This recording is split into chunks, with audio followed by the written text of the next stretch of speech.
Broadcasting from Cincinnati, you're listening to the Ringside Reporter Podcast. All the news from the world of boxing right here. Well, I'm talking to you the way I want to talk to you. Now, here's your host, Eric Lorda.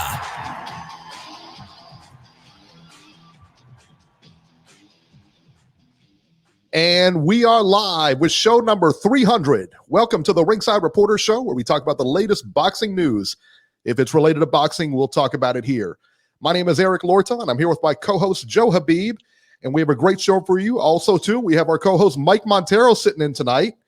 So we're real excited to have him. If you guys want to call in and ask questions, you can call in right now at 323-870-3857.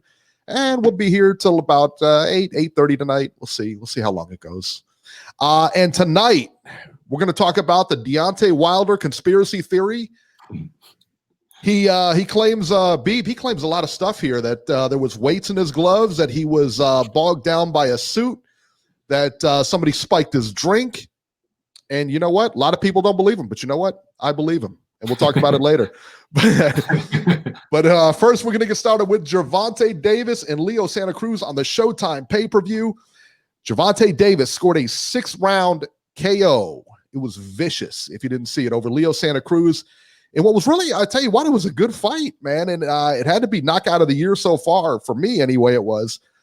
Fight was very close going in the 6th round. I think I had Davis up by a round. A lot of people had Santa Cruz up by a round. But the one thing that I saw in this fight, man, from the very beginning, it happened in literally every round.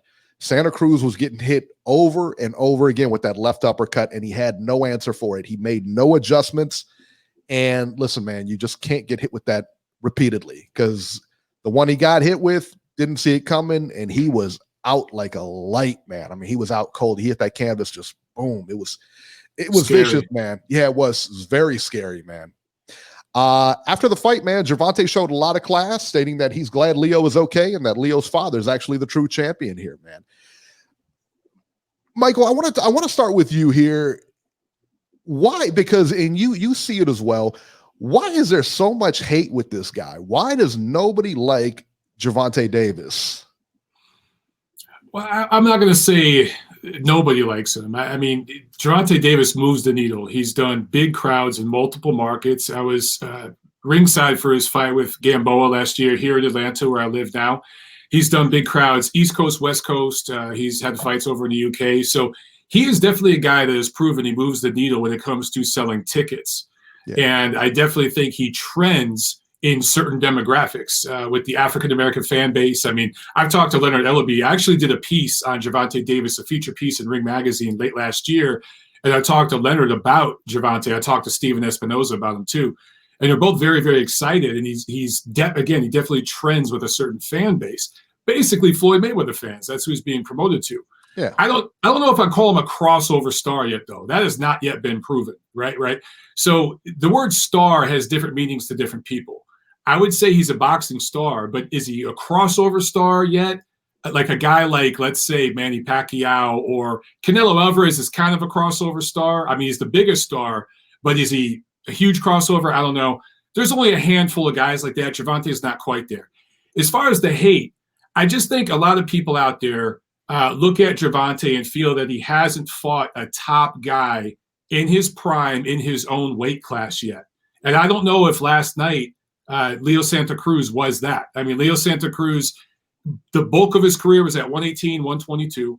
He had a few fights at 126. He was an elite fighter at 118, 122, a top fighter at 126. He had one fight at 130 against a journeyman level fighter. His title at 130 was complete bullshit. That was the WBA. They did a deal with Heyman about a year or so back. They bought into the PBC business. That's all that was. So I understand some of the criticism. All that being said, Gervonta Davis, you talked about it, Eric, with the left uppercuts. That shows craft, that shows intelligence, and that shows skill. That shows levels that he was able to set up that knockout. He saw the holes, he saw the gap, and he shot the gap. He filled it.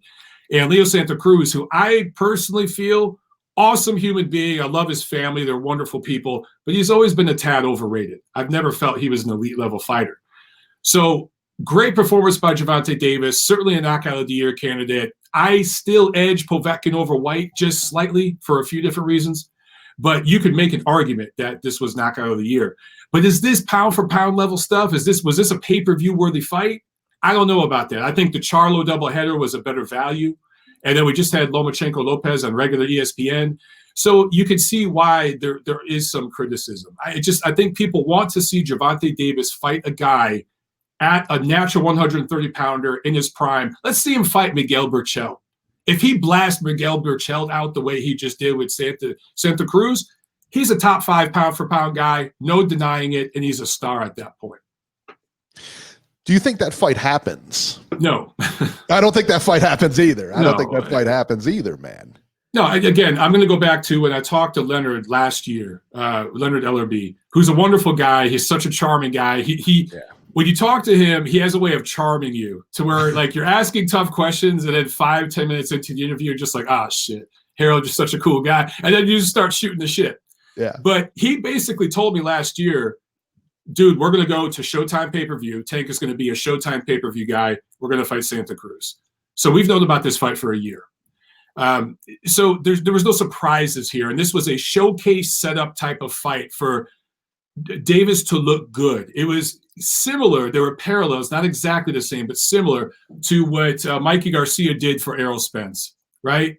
Yeah. The one difference I will say, the one caveat there is that Errol Spence absolutely, in my opinion, outclassed Mikey Garcia. I don't think weight had a damn thing to do with it. I just think Errol Spence is a much better fighter than Mikey Garcia.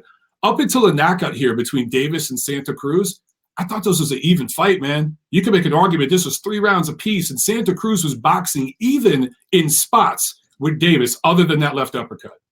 I tell you what, going into that 6th round, when the middle of the 6th, when you looked at Davis's eyes, and I thought maybe both one eye was definitely puffed up. The other eye I thought was swelling shut too. He was taking some shots. Yes. He was, and Santa Cruz was touching him up. I mean, he was really hitting him with shots. Beeb, let me ask you, why did Santa Cruz not make the adjustments, and what could he have done? I'll explain to you why. Yeah. Great Please. answer. I got a great answer for that. So to block the uppercut, you gotta cross your arms. Tank was shooting the left hand of the body. He was shooting the left hand upstairs. So the uppercut is a punch that you have to get close, and you have to have like the perfect angle to shoot that shot. Santa Cruz didn't think that he was in range for that uppercut. He was more concerned about the left upstairs. You could see how he slipped. He was going like this, and he was basically anticipating the left upstairs. Because what Tank did was he kind of cocked his shoulder like this, but then as he cocked his shoulder, he came up underneath. So it was almost a little bit of a feint with the shoulder that opened up that shot. He went like this, and he came up like that. So it was a little feint. So he thought the left hand was coming upstairs. Now, obviously, he did hit him with that punch a couple times, but he took it. This time, he didn't see it because again, when you're anticipating the straight left coming at you, and you're already, trying to slip that punch, then your eyes are off. They're looking this way. They're not looking up underneath. You know what I mean? So he was looking the other way, and maybe he would have been able to take that punch if he was braced for it. Maybe not.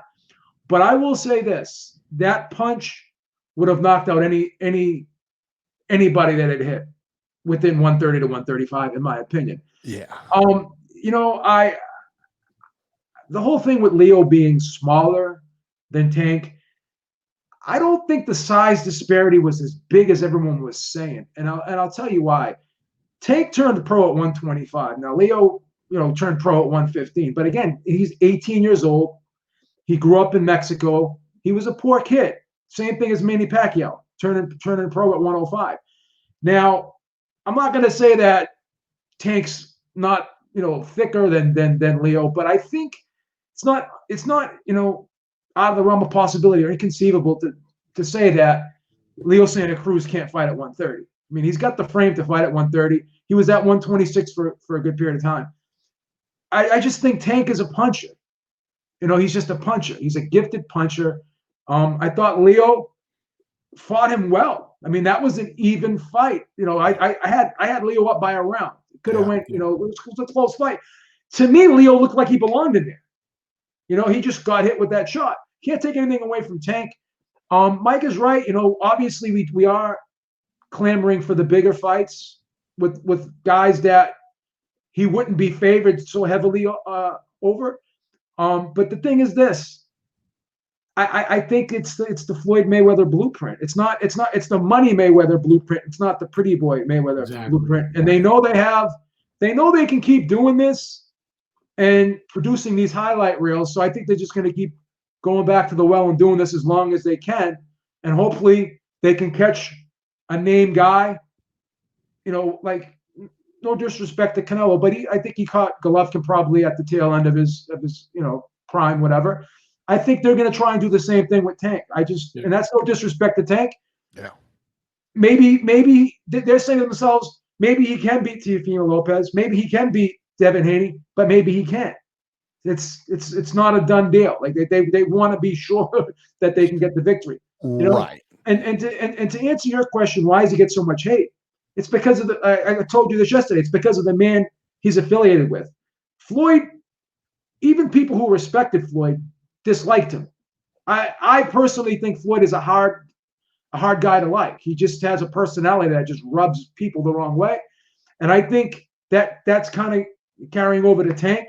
And also because boxing's so tribal, you have the PBC, you have the Top Rank, you have all these factions in the sport. And people who don't like PBC fighters automatically, because he's on the PBC side, they're not going to like him. And then the perception is that the PBC fighters are matched carefully. They're brought along slowly. They're the guys that always don't want to fight guys from the other side of the street. I think they've coined that phrase, if I'm not mistaken. So that's all going to get carried over to Tank. But Tank showed me that he's matured. The way he answered the questions, the things he said before and after the fight, it made me like Tank even more. I always liked Tank, but it was just hard for me not to pull for Leo Santa Cruz. And I did think he had the style that would present problems, and it did for a short period of time until he got it with that shot. Knowing Leo Santa Cruz's story, like we do and everything like that, I was heartbroken when he got hit with that shot and went down. Yeah. It was like, oh man. But he's got nothing to be ashamed of, man. He really doesn't. He really doesn't. I thought in that fight, when he went forward, he had to fight his own way.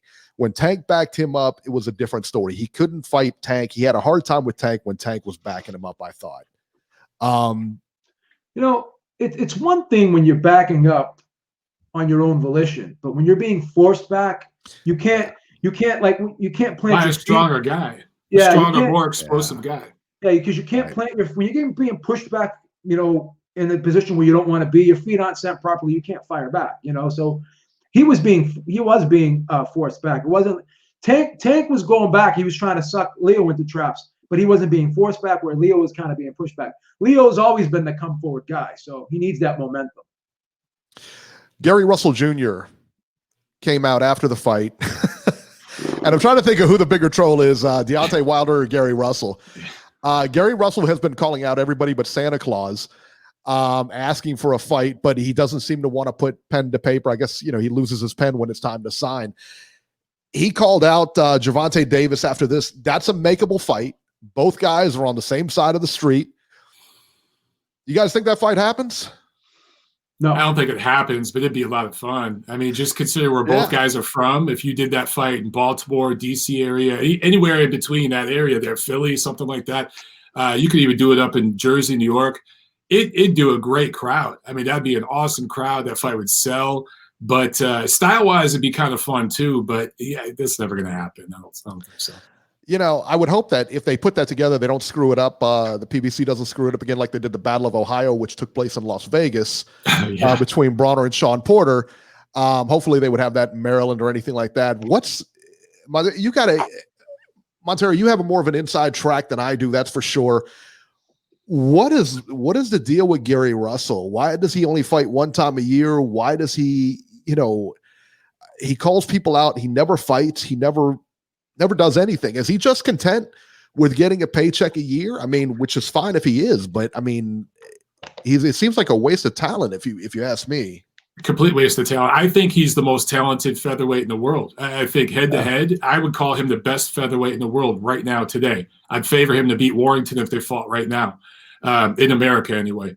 But it's a mix of things. I mean, first of all, for Russell, boxing is work. It's just his job. He comes from a boxing family. He's really, really good at it. His entire family is pretty damn good at it. And he's able to clock in, clock out, and make money at it and make a good living at it. Being his size and everything in any other sport, he couldn't make the money he makes in boxing in any other sport, right? So it's that, but also there's a disconnect. I'm not going to get into too much detail, but there's a disconnect between him and his management. I'll just say that. Him and his team want to do one thing and management wants to do another, and there's disagreements there. And I'm not going to say beefs, but there's a disconnect. I'll just leave it at that. Right. That makes sense. Yeah. There's a guy, I figured there had to be something there, you know, for him to not just, you know, I don't know. Let me go to Ringside Robert here real quick. Robert. Ringside Robbie. Wow. Old school. Old school. That's right. Good evening, guys. Robbie, I hope you didn't bet the whole stimulus check on Santa Cruz last night. Oh, shit. No. Robbie, you should have listened to me. You know, I'm Should have listened to me. I got paid on the over. Hey, I got paid on the over. I took the over for the anyway fight. 6.5 rounds. There you go. I'm You sad. didn't get paid I'm sad anything. for Leo, but that was definitely a knockout of the year. And you know, we're talking about Gary Russell. We're talking about Miguel Purcell. We're talking about Lopez. We're talking about Haney. And every person you're mentioning here, no, these fights aren't going to happen. If you're Tank Davis, who do you fight then? Because now that he's debuted on pay-per-view and knocked out somebody that a lot of boxing people know, you got to put him in against somebody. Isn't there a way that these people can sit down and start talking to one another? Or are we always going to have a divided sport where you have to be on Top Rank side or you have to be on PBC side or whatever? Well, I'll just jump in and answer that, Ringside Robbie. There is a track record over at PBC, and every promoter does this. Eddie Hearn over at Matchroom is notorious for it. Bob Arum at Top Rank is notorious for it. People want to keep things in-house if they can. If they can keep it in-house, they will. But there is a track record over at PBC of keeping things on their side of the street. And I can tell you, I have talked to people both on Errol Spence's team, because I've followed his career very closely. I've traveled all over the country covering him, and I've started to cover Tank Davis very closely. I've talked to people on both of their teams. There is absolutely no plan or interest to work across the street to make any big fights in the next 2 or 3 years. Not going to happen. Spence is not going to fight Terrence Crawford anytime soon. It's not because they're scared of him. It's not because they're ducking him. It's because I'm paraphrasing, but basically what I was told by management over there is, why the hell would we work with those guys when we can work with ourselves and keep all the money? And I understand it from a business point of view. Yeah. They're going to make now he's fighting Garcia, then it's going to be Manny Pacquiao, then it's going to be some other guys. And it's the same thing with Tank Davis. It's going to be, Beeb, you alluded to it perfectly. It's not Pretty Boy Floyd, it's Money May Floyd, right? And this isn't to diss them. This is their business plan. This is what they want to do with their business plan. My whole thing is just be honest about it and tell the truth. Don't try to do the smoke and mirrors thing and say, oh, this guy's ducking me, this guy's ducking me, and do all the Twitter call out stuff. Just keep it 100 and just say, here is our business plan. We want to do the low risk, high reward thing right now and build up our brand. And when the big fights are so big that we can't avoid them, then we'll go that route. Until then, it is what it is, man. I think we're going to see more fights like this where they bring guys up in weight to fight Tank in these showcase type of matchups. That's what we're going to see in 2021. He's going to be a Showtime pay-per-view fighter from here on out. You know, do you think the fact that it was on Showtime, hang on a second, Robert. Do you think the fact that it was on Showtime, that from what Bob Arum said, what did the Charlo numbers, I think, were 70,000? This is according to Bob Arum, though. It's a little more than that. Maybe a little bit more, but not much more. Okay, so the fact that, you know, because I expect the Errol Spence pay-per-view on Fox, because they're going to promote this thing to the hilt, to be a lot more. Doesn't that, I mean, why not just fight on Fox versus Showtime pay-per-view? They can't, I mean, you're not getting much out of that. And that again, that's where the criticism comes in. And look, right now in this era of 2020 boxing fans, Twitter boxing and all this, you have people that they're bigger fans of promoters and networks more so than fighters, right? It's crazy, so right? It's really kind of bizarre. But for me, my interest is in what's best for the fans, you know, and I think what Lomachenko and Lopez did on ESPN was good for the sport and good for the fans. And ultimately, it's going to be good for the brand of Teofimo Lopez. However, he only made about $2 million or so in that fight. If you go pay-per-view, you might only do 100,000, 200,000 pay-per-views, but you're going to make more money than that. So it's short game versus long game. And, you know, it's just two different ways of going about the business. For Gervonta Davis, it's very, very clear the game that they're going to play. My thing is, you know, I'm curious to see what the pay-per-view numbers will be. I do think it'll be somewhere around 200,000 because Tank moves the needle more so than the Charlo brothers. He just does. He's a bigger brand. He moves the needle more. He sells more tickets. He's proven to do that. Is that going to correlate to big pay-per-view dollars? I don't know about that. But if this thing does 200,000 buys, that's, you know, that wouldn't surprise me. However, 200,000 pay-per-view buys versus almost 3 million people watching Lomachenko Lopez. What do you think is better for the sport? What's better for the fighters in terms of marketability? Like you said, short game versus long game. Exactly. So Gervonta Davis made more money. Yes, I think so. Up front, yes. Long term, Teofimo Lopez will make more money. But up front, this year, Gervonta Davis made more money. So because there's upside to the pay-per-view and there's foreign TV, there's all this other stuff that's added on, right? So what's more important to you as a fan, that the fighters make more money or that more people see the fighters and they're more well-known? Those are the two different schools of boxing business here that battle back and forth. And personally, I support both. I just want to see what's best for the fans. That's what I support. Well, let me ask you a question, because I heard that what was being reported was Tank was guaranteed like 2.5 and Leo was guaranteed 1. What did Lomachenko make? 3 million, and then what did Teofimo make? Like, didn't Teofimo? It was like 3 million and change and 2 million and change, but Loma made a lot more because there was foreign TV money involved. So as far as Leo, he's getting a lot more than $1 million. I can promise you that. You think there's going to be? You think there's going to be enough though, with pay-per-view buys and all that?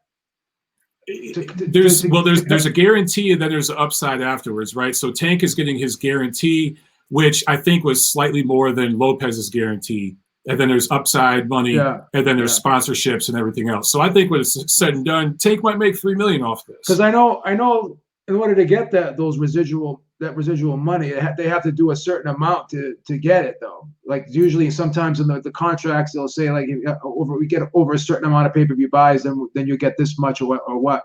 So you think there's gonna be enough to have a substantial back end, or not necessarily with that, but again, there's sponsorship money, and then the foreign TV money. 100% of that doesn't go to Leo. I'm sure there's a little bit of that trickles down to Davis's side, and there's ticket sales, the gate revenue. It's not going to be huge, but that will help. Yeah. There's enough there to where I'm confident saying Tank will get nearly $3 million. It's not a whole lot more than Lopez, but it's probably more. Yeah. And then now him and his team could say, we are Showtime pay-per-view, quote unquote, stars. We are a pay-per-view fighter. So when he goes into negotiations, going forward, he can claim that. Teofimo Lopez cannot. So that's the difference. Well, Lopez will definitely get substantially more in his next fight than he got in this fight, based upon. So I think someone asked me who was going to be a bigger star monetary wise, and I think it'll be close, because Teofimo, this win, I think, put him in the mainstream a little bit. Got a huge upside to him, yeah. He's got a huge upside as far as being a crossover star. But you got to remember, man, selling. Let's say Teofimo does 20,000 at MSG, but Tank can do 15,000 in Vegas. Yeah, that's 4 or 5 times the amount of money because you're going to Vegas, and then you have the casino buy-in and everything else. And if he fights a Mexican fighter, there's foreign TV. If he fights a British fighter, there's foreign TV. A Russian fighter, you name it. So the business model over there on Team Tank is going to generate more money up front. But I think more eyes are going to see Teofimo Lopez. You're right, because a lot of casual fans were coming up to me asking about Lomachenko and Teofimo. So I think more people know who Teofimo Lopez is right now than Tank. So I agree. I think you're right. Yeah. Robert, what else did you have? This is an interesting discussion, but I can tell you from being a Showtime subscriber, Showtime does a terrible job at promoting their pay-per-views. Oh, shit. Fox does a much better job. Yeah, he's right. I think he's right. Steven Espinoza. It's a friend of the show. Please, Eric. Fox does a much better job at promoting their pay-per-views. So I don't know why you would settle for Showtime when you could get the big carrot on Fox. School him, Robbie. School him. Hearing this whole thing is very disappointing as somebody that's followed boxing for well over 40 years. That's the Floyd Espinoza relationship. Needs to be put in. Nobody dumps on Steven Espinoza, Robert. To really prove how good he actually is. I mean, he's going to continue to get the hate that he's getting if people think he's avoiding some of these guys. Don't you guys agree? I agree 100%, Robbie. Yeah. Yeah, it is what it is. But it's not really. So, again, we get back to the business of boxing and what your business model is. I think with Floyd and the whole team, Tank Davis, they have decided we are really, really popular in this particular fan base, this particular group, and in this demographic. And they are willing to spend money, buy the pay-per-views, buy the tickets to the shows. So we're going to market balls out here. And we don't care about all this up here because that will come down the line with the big cash out at the end, the Mayweather-Pacquiao, if you will. That's going to come at the end. So maybe 5 years from now, we get Tank versus Ryan Garcia at welterweight. It could really be something like that, or Tank versus Teofimo Lopez at welterweight. Something like that could happen 5 years from now. And that, of course, that'll be in Vegas. Tickets will be $10,000, the whole nine. Well, here's another thing, too, that we have to take into consideration if you're the Tank machine. Tank's getting a big reward for low risk, where Teofimo's not in that same boat. He's all the fights they got lined up for him are high risk fights. Exactly. He's going to lose fights. But here's the thing. I don't think fans are going to give a shit. Yeah. I think he's going to lose. Did losing to Mayweather hurt Canelo's brand? I don't think so. No. I think it built his brand built off that fight, right? Yeah, if anything, it helped him. Exactly. I mean, honestly, all these guys will lose because if they match up against each other and there's rematches or whatever, they're all going to lose eventually. And that's okay. I think it's fine now. All right, Robert, we're going to get running. We know you got to get going too. Tune into Robert's podcast. Yeah, thanks, guys. All right, Thank you, buddy. Yeah, I've got one. Thanks, Robert. All right, see you guys later. All right. I hope you took the over. What's the matter with you, B? Trying to help him out. I lost his rent money. The guy lost his rent money, and you're just sitting there ripping him. It's all right. We're in the black. We're in the black already. Look at all these 4-1s we hit over the years. Yeah, you did good on the Loma Lopez fight, man. You called it. You did good. I had Loma decision. Big plus 375 on that one. Hating ass Eric over there. And then he lost all his money last night on Santa Cruz. Yeah, I gave it all back. We only put a fraction of it on that. Yeah, right. Show receipts or shut up. You gotta prove it. That's right. It'll all be on my taxes. I always love how, like, Floyd Mayweather, when he bets a fight, like a big upset, whether it's football, whether it's boxing or whatever, he'll show his betting slip and say, "Oh yeah, I picked this fight." He doesn't show the 90,000 other betting slips that he has that do not even come close to winning. Exactly. He just shows that to his accountant. That's it. Yeah, right. Yeah, he shows it to his accountant. That's about it, man. Let me ask you real quick about Devin Haney. Devin Haney's fighting Yuriorkis Gamboa next week. Yeah, right. I think Devin Haney's father came out and said it's the biggest test in Haney's career, which he may be right. I don't know. I mean, theoretically, I guess he might be.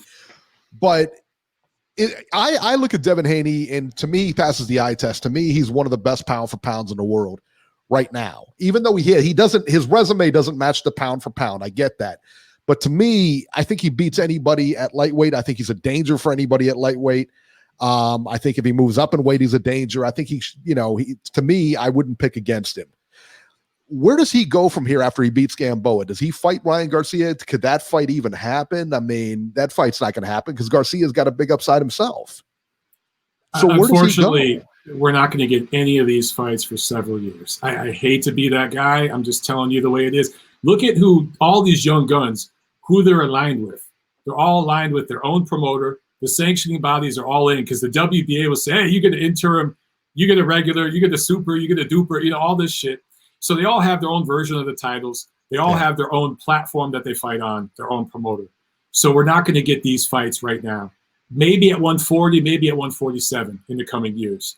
But I think with Haney, here's the thing. Eye test, I'm with you, Eric. Eye test, I've been saying it since years when he was fighting in Mexico, I was saying it. Yeah. But to take a leap from Gamboa, who is a one-legged fighter, well past his prime, right? Hey. To take a leap from that to a Lomachenko or a Lopez right now, he's going to get stomped.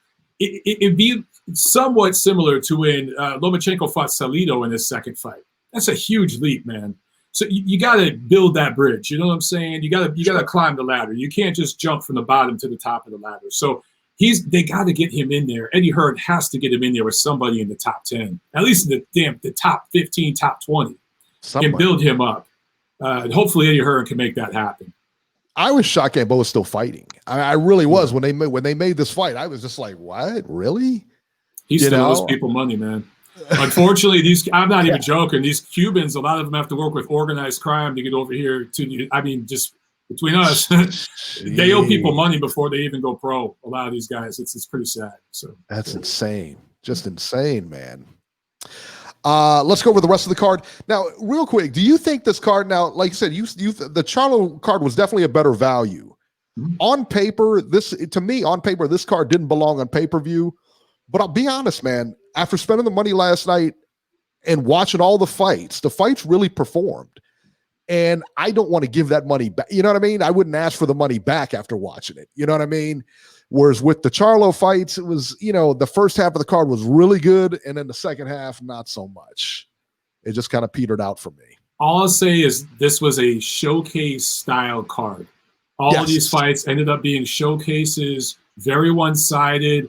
The main event, skill-wise, wasn't necessarily a mismatch, but in terms of the intangibles, the X factors, size, explosiveness, age, who, what, when, where, why, it was one-sided. It was a showcase fight. That is why this was more exciting. Look, man, the Charlo doubleheader, both of those main events featured fighters in the top 5 of their respective divisions. I mean, that's what more could you freaking ask for? Yeah. So to me, this pay-per-view card was just, are you a Tank Davis fan? Do you want to see him? He's the next big thing, and you believe that? Buy the damn card. That's what this was. Yeah. Different card. Different card. Yeah, that's true. On the undercard here, Mario Barrios versus Ryan Carl. Barrios won via 6-round TKO over Cowboy Ryan Carl. This was competitive for a little bit, but I just thought of Barrios, again, too strong. Like you said, more of a showcase kind of thing. Beeb, I want to get your opinion on this fight. Regis Prograis versus Juan Heraldez. Prograis won via 3rd-round KO or TKO, excuse me. Beeb, I told you last night when we watched this fight, I think Prograis is getting better. After that Taylor fight, I think he's getting better. I think Prograis is just really more determined than anything because now I think he's got confidence because, he's been in there with Taylor. I thought he edged Taylor, but obviously it could have gone either way. I think he's got he's getting ready to have a baby now too. I just think he's more focused. I just think he realizes that, if I'm going to make a move, I got to make a move now. I got to make this money now because he's getting up there in age. He realizes this is temporary, so he might as well make the most of it while he can, in my opinion. He always had the skill. It's just, just putting it all together, harnessing those skills and utilizing his ability. And I think he made a concerted effort last night that I'm gonna really look good in this fight. I'm not gonna play around here. I'm gonna go in there and get this guy out of here. I'm on pay-per-view, and I got to make a statement, and that's what he did. Where do you think Prograis goes from here, Montero? I think eventually it's a move up to 147. He's kind of a promotional free agent right now because this was like a one-off with PBC. So, which was smart, I think. Beeb, you talked about that statement he made. He obviously had that in the back of his head, right? Yeah. Because make a statement here. So selling point. Man, he's going to have people bidding for his services, right? So, he could go a couple different directions, and really depending on what promoter he signs with, that's going to determine his next steps. But I think eventually it's going to be 147. And I like this crop of guys at like 140 and even 135 right now. They're going to end up at 47. I like 147 right now, but dude, 5 years from now, that division is going to be fucking stacked and even better than this generation. 140 and 135 keep producing great fighters and big fighters, man. Yeah. That are I think more interested in fighting each other than the current crop we have at 47 right now. I really believe that. I think Teofimo Lopez will do his very best to make sure all the big fights happen on his part. Yeah. I think so too. I mean, he's listen, man, like I said, man, he made a believer out of me, that's for sure. I mean, I had it going the other way, and I tell you what, man, it was just one-sided, man. I thought it was take over. That's right. Great take performance, over, baby. At 23 years old to do that on that stage, man. That's with all that on the line. You think about that with all that on the line. We were saying this about Lomachenko when he's fighting Salido in his second fight and fighting for a world title in his third fight. And, as stacked as Lomachenko's resume is, and you look at Teofimo, the way he's handling his work, and then to come up there at 23 years old and become the unified, it's crazy. I gotta ask Mike a question. So say Lomachenko retires tomorrow, right? And in 3 years you get to vote him into the Hall of Fame. Is that a yes or a no? Oh, that's a good one. It depends who's on the ballot. It depends who's on the ballot. On a really strong year like this year, we had Klitschko, Mayweather, Cotto, who else? Tony. Who else did I vote for? You have a vote, for right? James Toney. You have a vote, right? Yeah. I just turned in my vote. And so this was a strong year. I thought there were like 3 no-brainers, right? And then Andre Ward was on the ballot. There were several guys. Oh, yeah. On a really strong year like that, I don't know. But it depends. It really depends. Let me ask you, I'm sorry to interrupt you. Let me ask you this question, because Dan Raphael tweeted out his picks. Is that the proper thing to do? Should you tweet out your picks, or should that be left confidential? What's the protocol for that? I don't know. There is a kind of a look. I'm a young guy on the block compared to guys like Raphael that have been doing it for years, right? So I don't want to diss their process, but it seems like that's the thing. People take pictures of their picks and they tweet it. I kept my shit private. I'll talk about it and I'll tell people who I voted for and give my reasoning for it. But I just feel like something like that is personal and private. Just like voting this Tuesday, right? It's the same thing. Keep that shit out of it. Vote the way you're going to vote. That was my personal choice. But for Dan and everybody else that tweets their stuff out, I'll say this, man.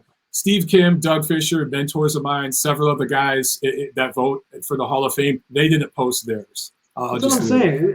To me, it looked like he was trying to get attention. Yes. He tries to get attention all the time, man. Now, he really does. His rationale for not voting for Tony, do you agree with that or no? Well, he said it was because of the performance-enhancing drugs. Yeah. Look, so I was conflicted about that. Ultimately, so I only had to vote for 3 guys, right? And so the no-brainers were Floyd, who else? Floyd, Vlad, and I think Ward. I think were the 3 no-brainers. Yeah. And then I could vote for up to 2 others. And I went back and forth. I thought about Ivan Calderon, guys like that. But I thought Miguel Cotto, the reason why I voted for him is because he fought everybody. And he didn't have to, man. And he fought the best version of everybody. Yeah. I voted for Tony. And I know everyone's going to vote for Tony, though. Well, look, I'm a big guy when it comes to performance-enhancing drugs. I've taken a stand on that. I report about it a lot. I've done a lot of reporting in Ring Magazine about it. So I don't want to be a hypocrite.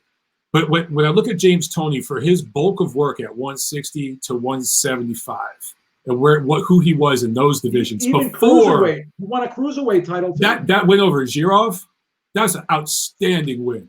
Now, big one, yeah. He might have been doing something there. I don't know.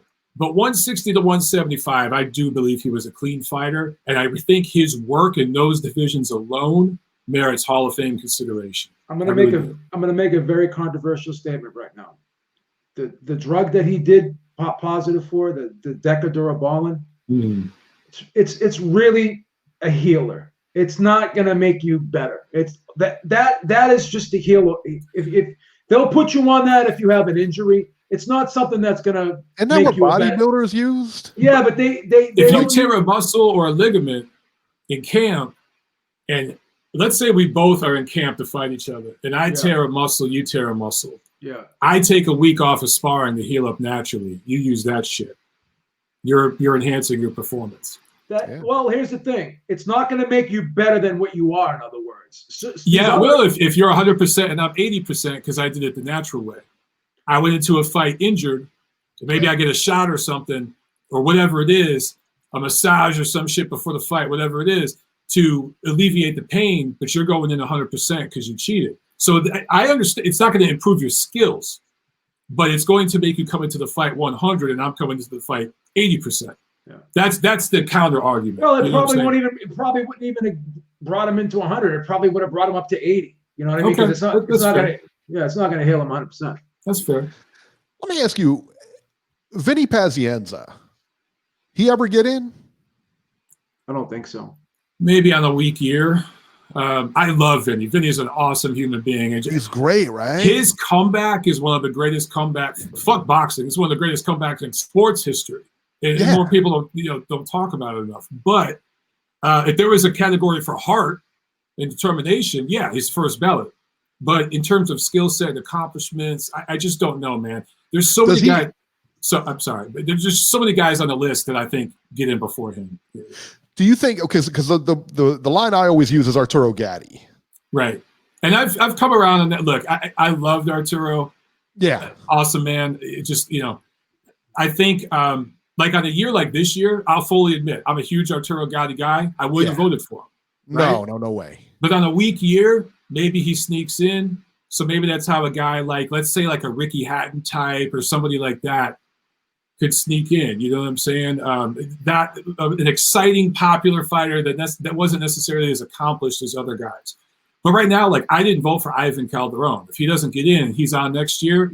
I'm voting for him. You know what I'm saying? Mm-hmm. The guys like that are going to get on before that next tier. You know what I'm saying? Do they keep putting the same? Like, say a guy doesn't get voted on, does he keep going on the ballot, or they'll keep putting him on the ballot? Yeah. How many fighters total are on the ballot? I didn't count them. Shit. Tons. It's a lot. Yeah, right? It's a lot. I wish I had it here, man. I actually copied it, but I don't have it in my studio. But it's probably 40 fighters. Hopkins did Hopkins go in last year? I think Hop is in. I'm pretty sure. Yeah. He hops in. I think. Don't quote me, but I'm pretty sure. But I would vote Lomachenko in. I would vote Lomachenko in because of what he's done in such a short period of time. It's hard not to, but I guess you got to look at the body of work too. You know, I mean, the gold medals a year. You know, like International Boxing Hall of Fame includes your entire boxing career. So guys like Guillermo Rigondeaux, I think he could eventually get in. Possibly, he's not as accomplished as Lomachenko, but those 2 gold medals, they mean something, man. If he goes on a late run, if Rigondeaux could win another title or unify or do something like that, he's in. You know what I'm saying? So it's not just what you did as a pro. Of course, that's what matters the most. But if you got 300 amateur wins and multiple gold medals, that's a huge thing. Think about that. I mean, like 2 gold medals, period, in boxing is amazing. In any sport, because you can't duck in the Olympics. You can't duck in the amateurs. There is no ducking in the world championships. Do you think he would have been a better pro if he didn't spend so much time in the amateurs and take that's what I've always said. I think sometimes when you stay in and try to win a second gold medal and you have all that, the amateur pedigree or whatever, I think it takes away from your pro development, in my opinion. Absolutely. And imagine how much better he would have been if he came out a little bit earlier. Rigondeaux too. Rigondeaux could have came out maybe as 115 or something like that. Yeah. I think that the Eastern Europeans and the Cubans of this generation are paving the way for the next guys. And I think that the younger guys are going to say, hey, instead of going for this second gold medal, let's sign with the top rank right off the Olympics and relocate to Oxnard, California or some shit, train out there and do what, other guys are starting to do. A lot of the Uzbeks are starting to do that now. That last Olympic class of Uzbeks, they're the next wave. And, guys like Bektaboli, Madrimov, they're going to be the next guys coming up. They're saying, forget about this second gold medal. Let's go pro and make this money. Yeah. That's what I remember talking to Rasheed Warren about this. And, he was in 3 times, I believe he was like 3 times in there. And I asked him, I said, why didn't you go pro earlier? And his response, and I'm wondering if it would have been like the same as like, say, Lomachenko or whatever, but his response was there wasn't much money there in the weight he was in, the weight he wanted to go in or whatever. There wasn't much money. There wasn't much action there, and there wasn't much competition there as far as money wise. And that's the reason he gave me as far as why he didn't go pro sooner. And I wonder if Lomachenko was the same way. Is if he came in, was there a lot of money in it for him, or maybe it's a little different. I know Rasheed pretty well because he fought in the LA Matadors. He was really the leader of that team. That was the World Series of Boxing. That's where I started on the beat there in LA. So I know him well. I saw a lot of his fights. And his style, he was never going to make a lot of money as a pro. The guys over in Eastern Europe, they get paid. They're part of a system where the government pays them. They put them up. You get a stipend here in America, but dude, I've seen those checks. I mean, I've talked to guys like Joseph Diaz and stuff, and they're like, dude, look at it's nothing. It's absolutely nothing. It barely covers food. So, but these guys over in Eastern Europe, it's basically like a full-time job.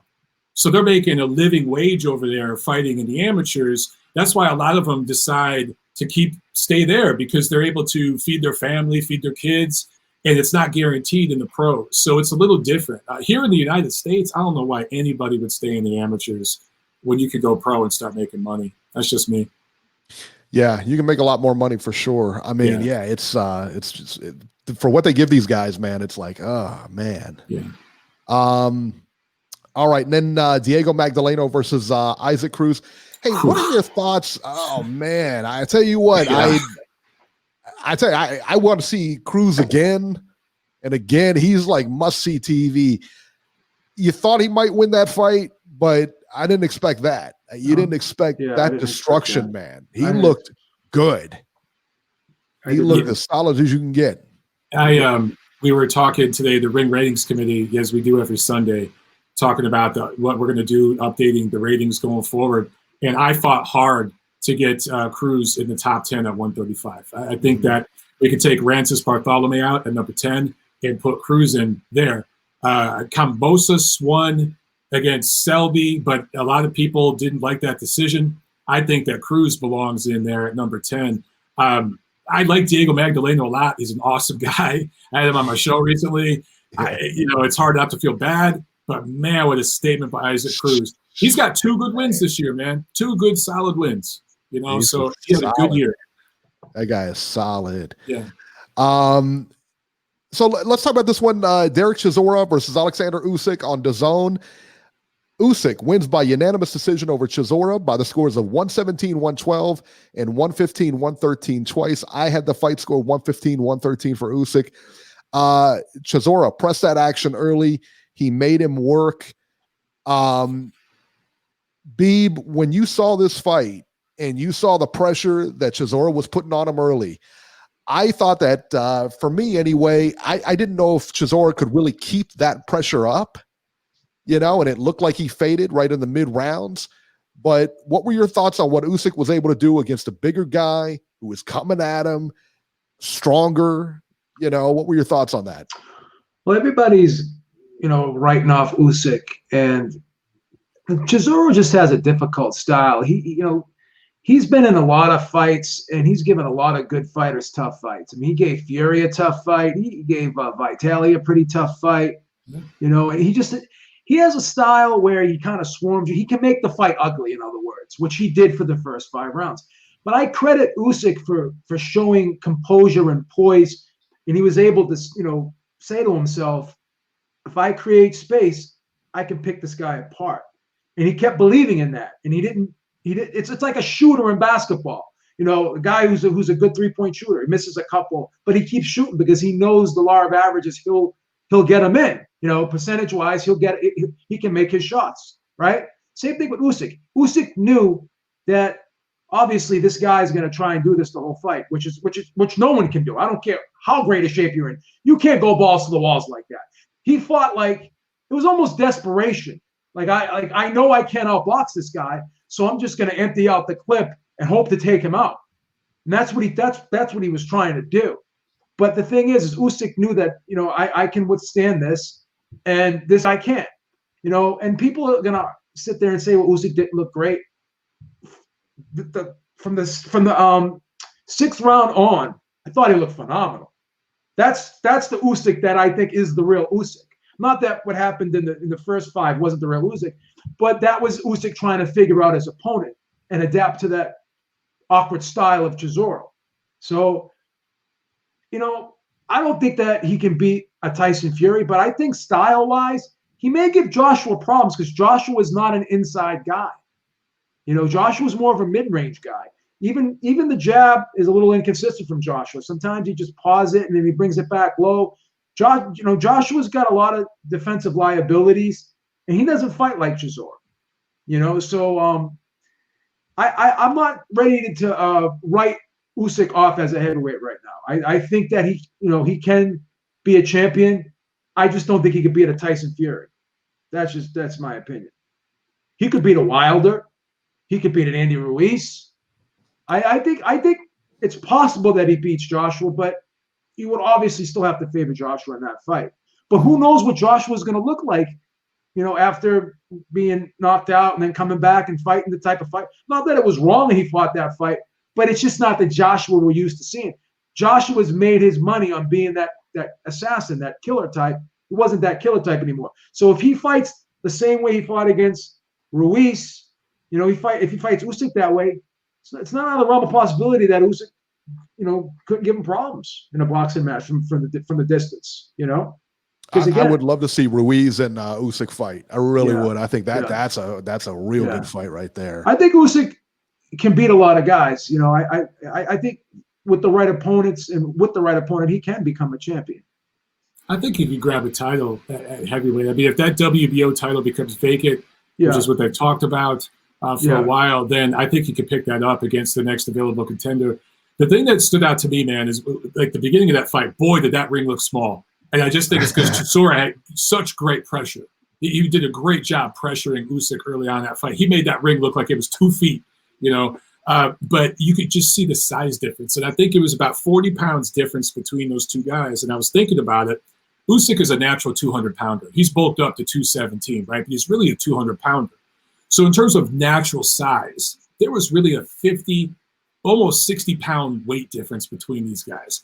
Very similar to what we saw in the rematch between Wilder and Fury. It was pretty much that level of size difference. Not height, obviously, but just natural size and strength.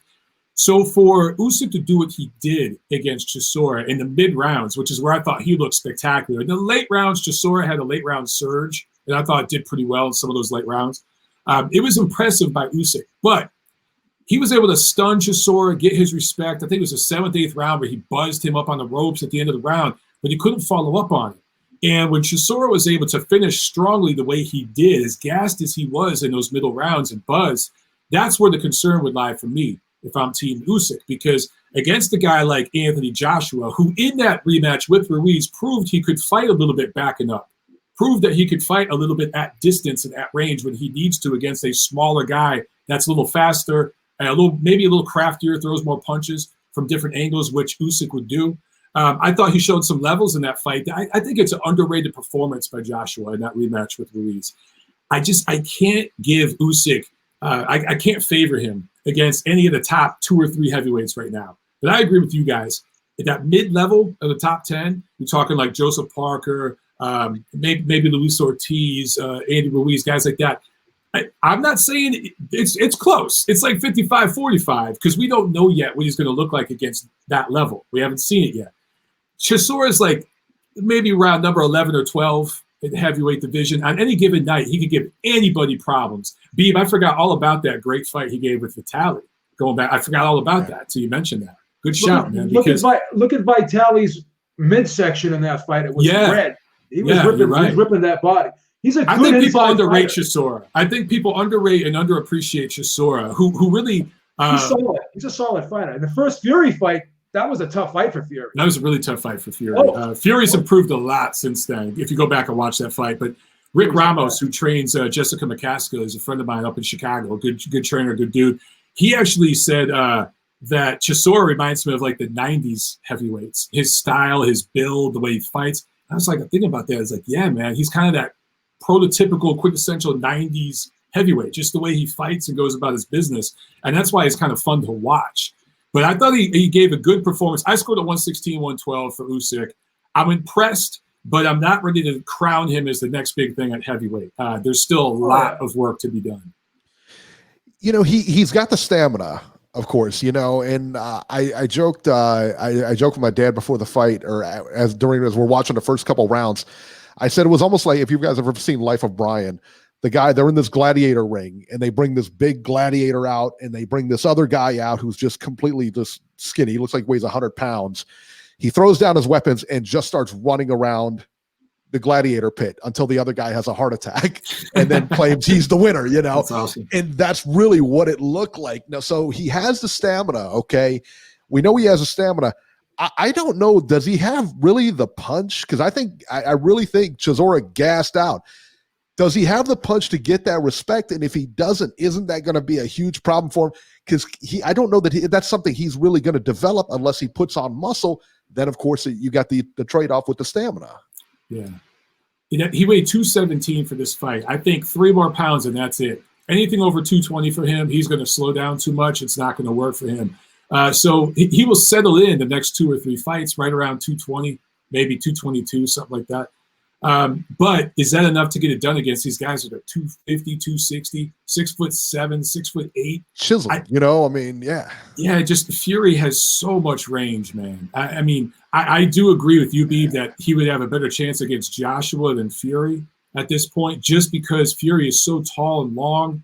And Fury boxes. He understands angles and spacing. Well, Fury can fight on the inside too. You're right. And Joshua's not really a good inside fighter at all. He didn't look good. Takam got up close to him. Ruiz beat him on the inside in the first fight. He's just not a good inside. He's a mid-range guy more so. Yeah. And I think Usyk likes to fight on the outside. I think it would present problems. I mean, and Joshua, gets hit with jabs a lot too. So. He could be hit with right hands too. Joshua can be hit with straight right hands. Yeah, it'd be a tough fight for him. So Usyk as a southpaw, just straight left hand. I think he could definitely land it on Joshua. All right, let's talk about the big one on ESPN Plus, man. And this is one I know I waited for a long time. When I heard the fight was signed, I was really excited about it. And this guy, Naoya Inoue versus Jason Maloney, it was insane. One big right hand, man. That was all it took. That guy has got power like I've never seen before from a guy that weight.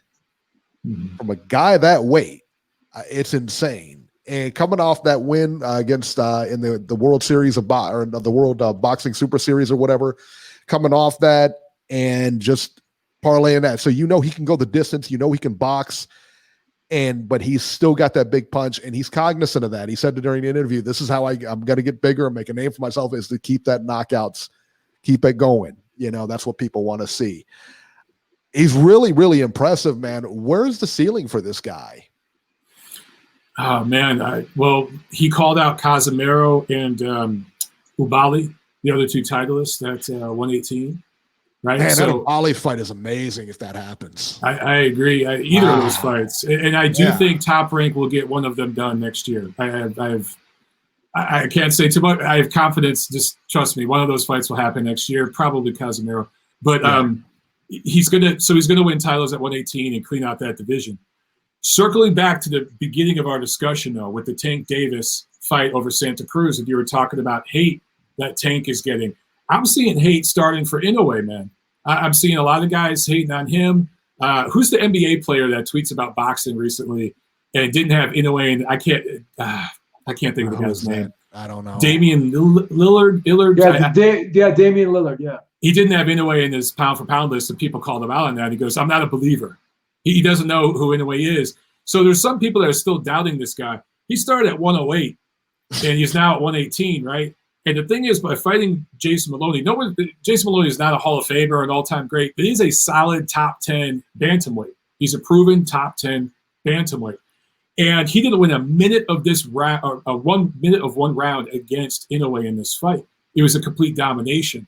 So when I look at pound for pound list, again, just to circle back, not to make this about Gervonta Davis, but Gervonta Davis fighting on even terms and then landing a big knockout punch over Santa Cruz, who's really not a 130-pounder, definitely not a proven one, not a top 10 one. versus Inoue completely owning every second of every round against a proven top 10 bantamweight, 10 pounds over his first weight, started at 108, and then knocking the guy out. Also getting the style points, that to me is pound for pound. And that's why my phone's going on. Sorry about that. That to me solidified his position as a top 5 pound for pound fighter. I just think Inoue is the real deal, man. He really truly is. I tell you, when he fought Juan Carlos Payano in the Boxing Super Series, that was the fight I had waited to see. I wanted to see because I knew Payano was a good fighter. I knew Payano was going to stretch him out and give him some rounds, and I want to see how he's going to handle that pressure. And 30 seconds later, it was over. That made me a believer. You know what I mean? That was it for me. You know, and him going and trouncing everybody in there. And the fight against Donaire, he had an injured bone on his face, right? And he fights on with that. It almost has Donaire out of there. Donaire is going to be a Hall of Famer one day. Yeah. I mean, you talk about, Teofimo Lopez stepping up to the plate against Lomachenko. For Inoue, that fight against Donaire was his version of that. All that pressure fighting in Japan and that tournament finale, that's a big, big performance, man. And to come over here and do what he just did, coming off that layoff, the COVID quarantine layoff and all that against Maloney, I just think he's definitely the real deal, man. Yeah. All right, let's go to 8:05, and then we'll talk about our train wreck of the week. 8:05, you're live. Hey, guys, what's up? Nacho, what's happening? Nacho. What's up, Notch? Nothing much. Hey, what's up, Mike?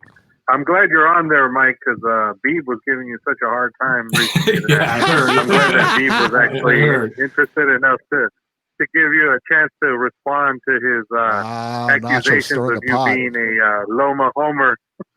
I think he said I had Lomachenko underwear on. So yeah, I want you to know, Beeb, I washed my Lomachenko underwear. They're nice and clean. I'm wearing them right now. Here's the problem, Mike. You're a blue-collar guy. You worked, you clawed and scratched your way to get to where you are right now into the mainstream boxing media. And you pride yourself on not being like these other guys, these guys who are, kind of connected or what have you.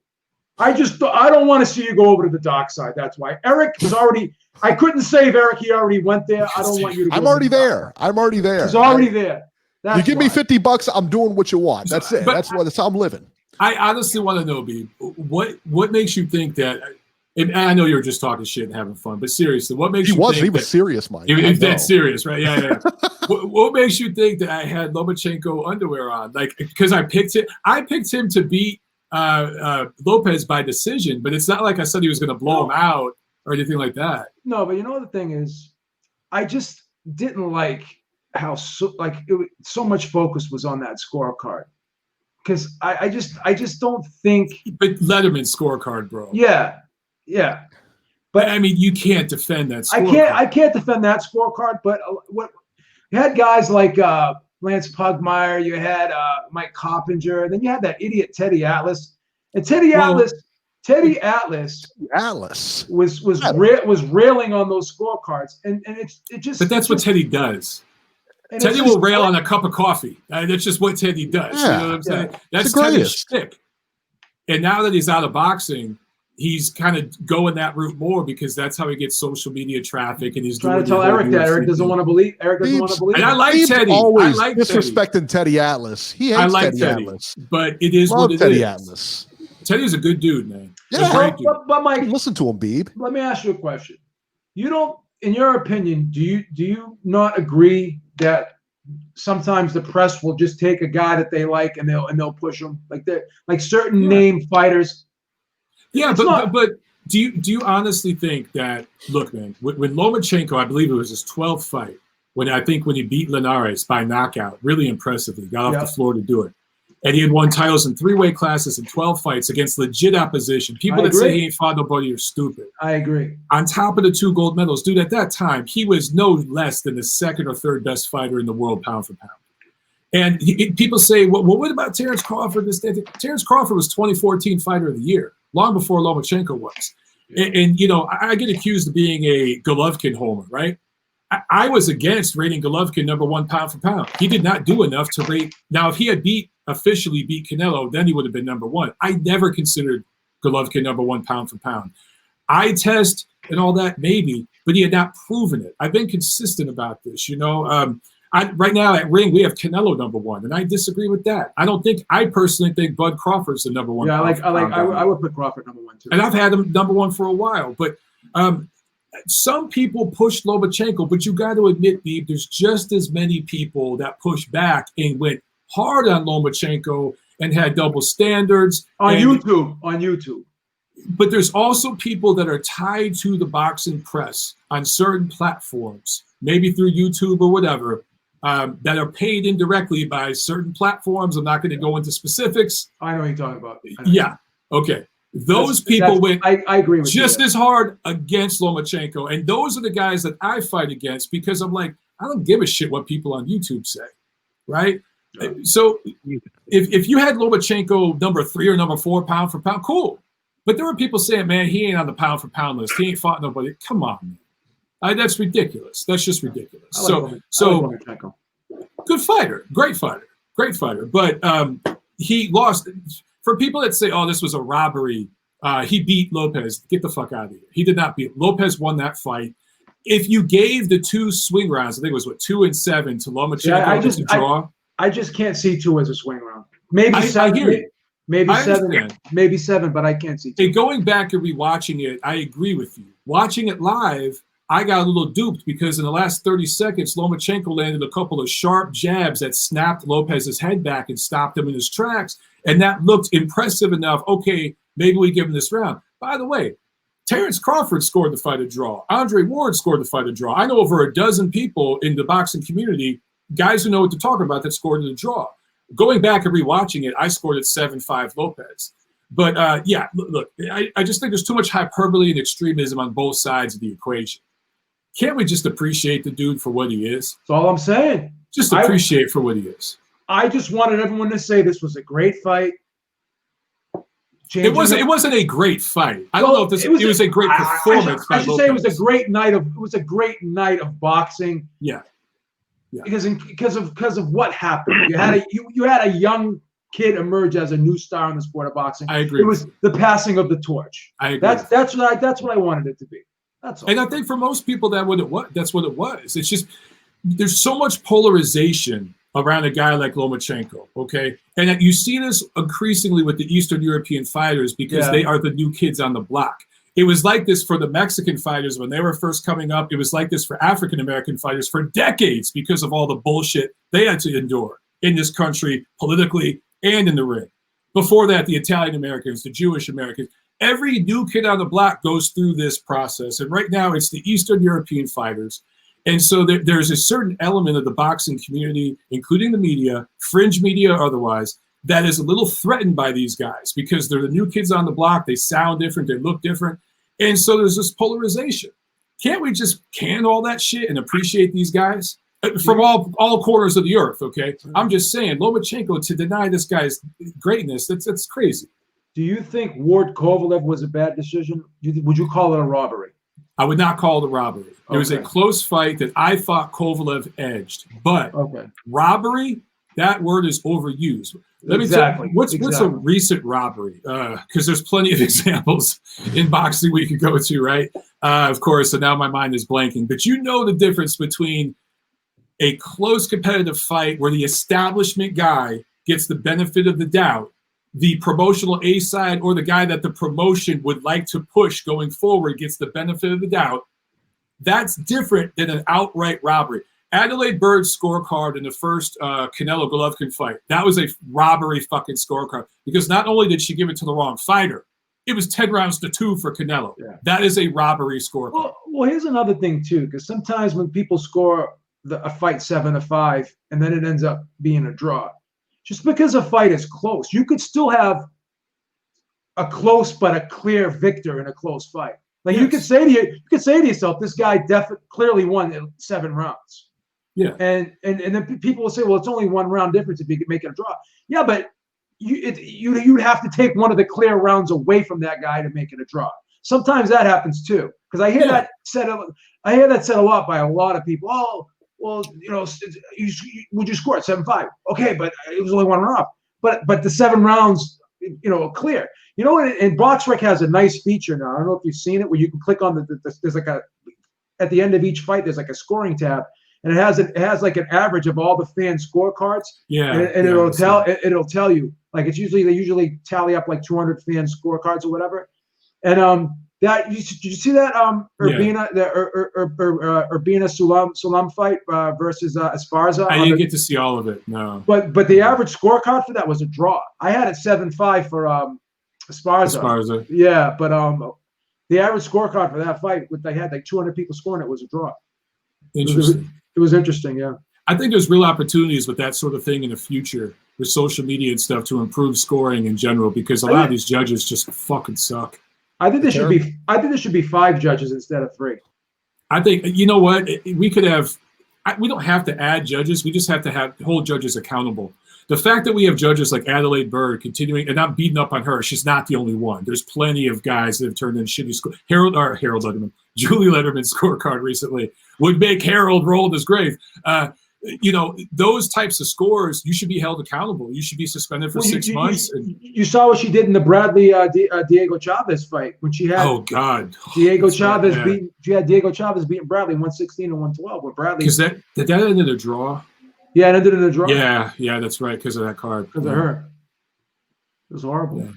It's terrible. Nacho, go ahead. Sorry, Nach.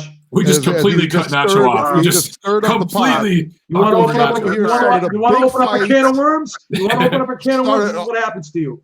Right. That's what happens. Thank you, Nacho. What's the matter with you? So, just regarding the fight last night, I thought that Davis had drained himself to make 30. I didn't think he looked good, and I honestly thought he was going to rehydrate pretty heavily, and I thought that was going to give Leo a shot. But I have to eat a little bit of crow because I honestly thought that Davis didn't really put on a whole lot of weight, and he was able to, hang in there and not get tired, and he was able to, lay that uppercut of his all night. I mean, I don't understand how Santa Cruz didn't figure out after a while, like, dude, you got to move your head because he's just looking to time you with that uppercut. And he just baited him in the corner at the very end of the fight. He let him get a little lackadaisical, and as soon as he caught him, it was over. So, I mean, you got to give him credit. He caught him perfectly. I mean, that was just an unbelievable shot he hit him with, and he took him out. I'm just glad Santa Cruz didn't end up going to the hospital, and he walked out of there on his own 2 feet. Yeah. So that was a good thing. But yeah, it'll be interesting to see who they match him with next, because they were talking about since he holds both titles, Chris. I can't remember the name of the guy at 30. Chris. God, I'm blanking on his name right now. And then Rolando Romero at 35 are his number 1 contenders. So I have a feeling he's going to fight one of those guys, because they're not going to put him in there against anybody who's a legit threat to him to take those belts. Was it Chris Colbert? And then with the other fights, yeah, there you go, Chris Colbert. That's the one that's the number 1 at 30.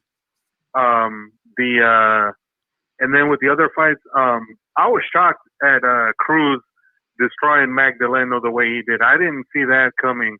I mean, I knew Cruz had gotten that upset on Showbox, but I thought they were bringing him in to kind of showcase Magdaleno and make him a name for the other fighters that PBC has at 35. But man, talk about a surprise out of nowhere. Cruz just went in there and just whacked Magdaleno and took him out. So that was a huge upset for sure. And that was really shocking, to be honest. I didn't think that he was going to get blown out like that. With the Prograis Geraldes fight, I honestly thought that Floyd and his team really thought that they were thinking that Prograis wasn't all that. And I think they completely underestimated him, because to me, Geraldes hadn't fought anybody on Prograis' level. And I thought that was just a huge jump they were taking with him. And the fact that, Prograis went in there and pretty much took him out in 3 rounds just showed the difference between a guy who's a world-class, level fighter and a guy who's really pretty much just a prospect being developed.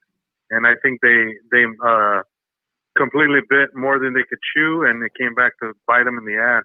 So I mean, we'll see what they do with Heraldez, but that was a bad loss for him, getting blown out in 3 rounds by Prograis. And with Prograis, I mean, I hope he gets to fight somebody like Taylor or Ramirez at some point. But I mean, with the politics, I mean, I hope Prograis isn't aligned with the PBC, because if that happens, then he's not going to get a shot at the other guys. But you know, we'll see how that goes. And the other fight with Barrios and Carl, I thought that was a very good showcase for Barrios, considering that he had gotten beat up pretty badly by Akhmedov. I think that was the guy that he fought last. So they put in Ryan Carl, who is a decent fighter, but he was tailor-made for Barrios. And Barrios went in there and just pretty much did his thing and, you know, took him out. And now he looks good again. So I'd like to see him fight Akhmedov again, give him the rematch, considering that I thought he lost that fight and they should have given him a rematch. But we'll see if they decide to give him another shot at Barrios in the future. With the Usyk Chisora fight, I thought Chisora came out like, you know, guns blazing, but I honestly thought that was because he was kind of out of shape, because they said he was his heaviest weight that he had been in the last like maybe 2 or 3 years going against Usyk. And I thought that was a mistake on his part to come in heavier. He should have come in lighter, because as you saw as the fight went on, he completely gassed like halfway through the fight. And pretty much the last 6 rounds, Usyk picked him apart, just was able to pot shot him and hit him, you know, from the outside pretty easily. I thought Usyk should have taken him out because he had the opportunity to. Don't know why he didn't do it, but, you know, he went the distance. I had Usyk winning 8-4 on my card. And I don't know, we'll see. I don't mind that matchup you guys called for. I wouldn't mind seeing him take on Andy Ruiz, kind of getting his feet wet more at heavyweight, because he's definitely not ready to take on Joshua or anybody else, you know, who's in the top 5. I agree. I think that's the fight to make, Nacho. I think the Ruiz fight is the fight to make. I really do. He'll probably fight the White Povetkin winner, I think. Yeah, that would be a good fight too. I'd like to see him fight White. Maybe all right, Nacho, Parker. we're going to get running, man. Thank you so much for the call. All right, let's go to Rikers Island here. From this day, you'll be my new fool. 508 Georgie. Hey, yo! Hey, yo, what's happening, people? What's up? How's everybody out there? How you doing, B? Did you vote for Trump yet? Baby, kind of quiet tonight, buddy. He's taking it all in. How's that sombrero doing? We got a star on the panel. We got Montero here. And, you know, I mean, we're taking it all in. I got to take the L, man. I got to take the L. Take the L. What do you want, Georgie? What do you want? Think I'm like you. I cry out. Time's limited. The time's limited. Yo, listen. You think he look weak out there on the heavyweight. Oh, Jesus. I think that's a time bomb.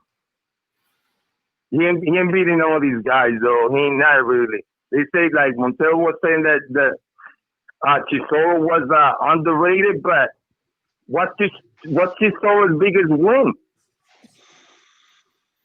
Who he beat? Who he beat recently? He beat Spielko recently, was it? He's got a couple of decent wins. He was hanging tough with Dillian White till he got clipped.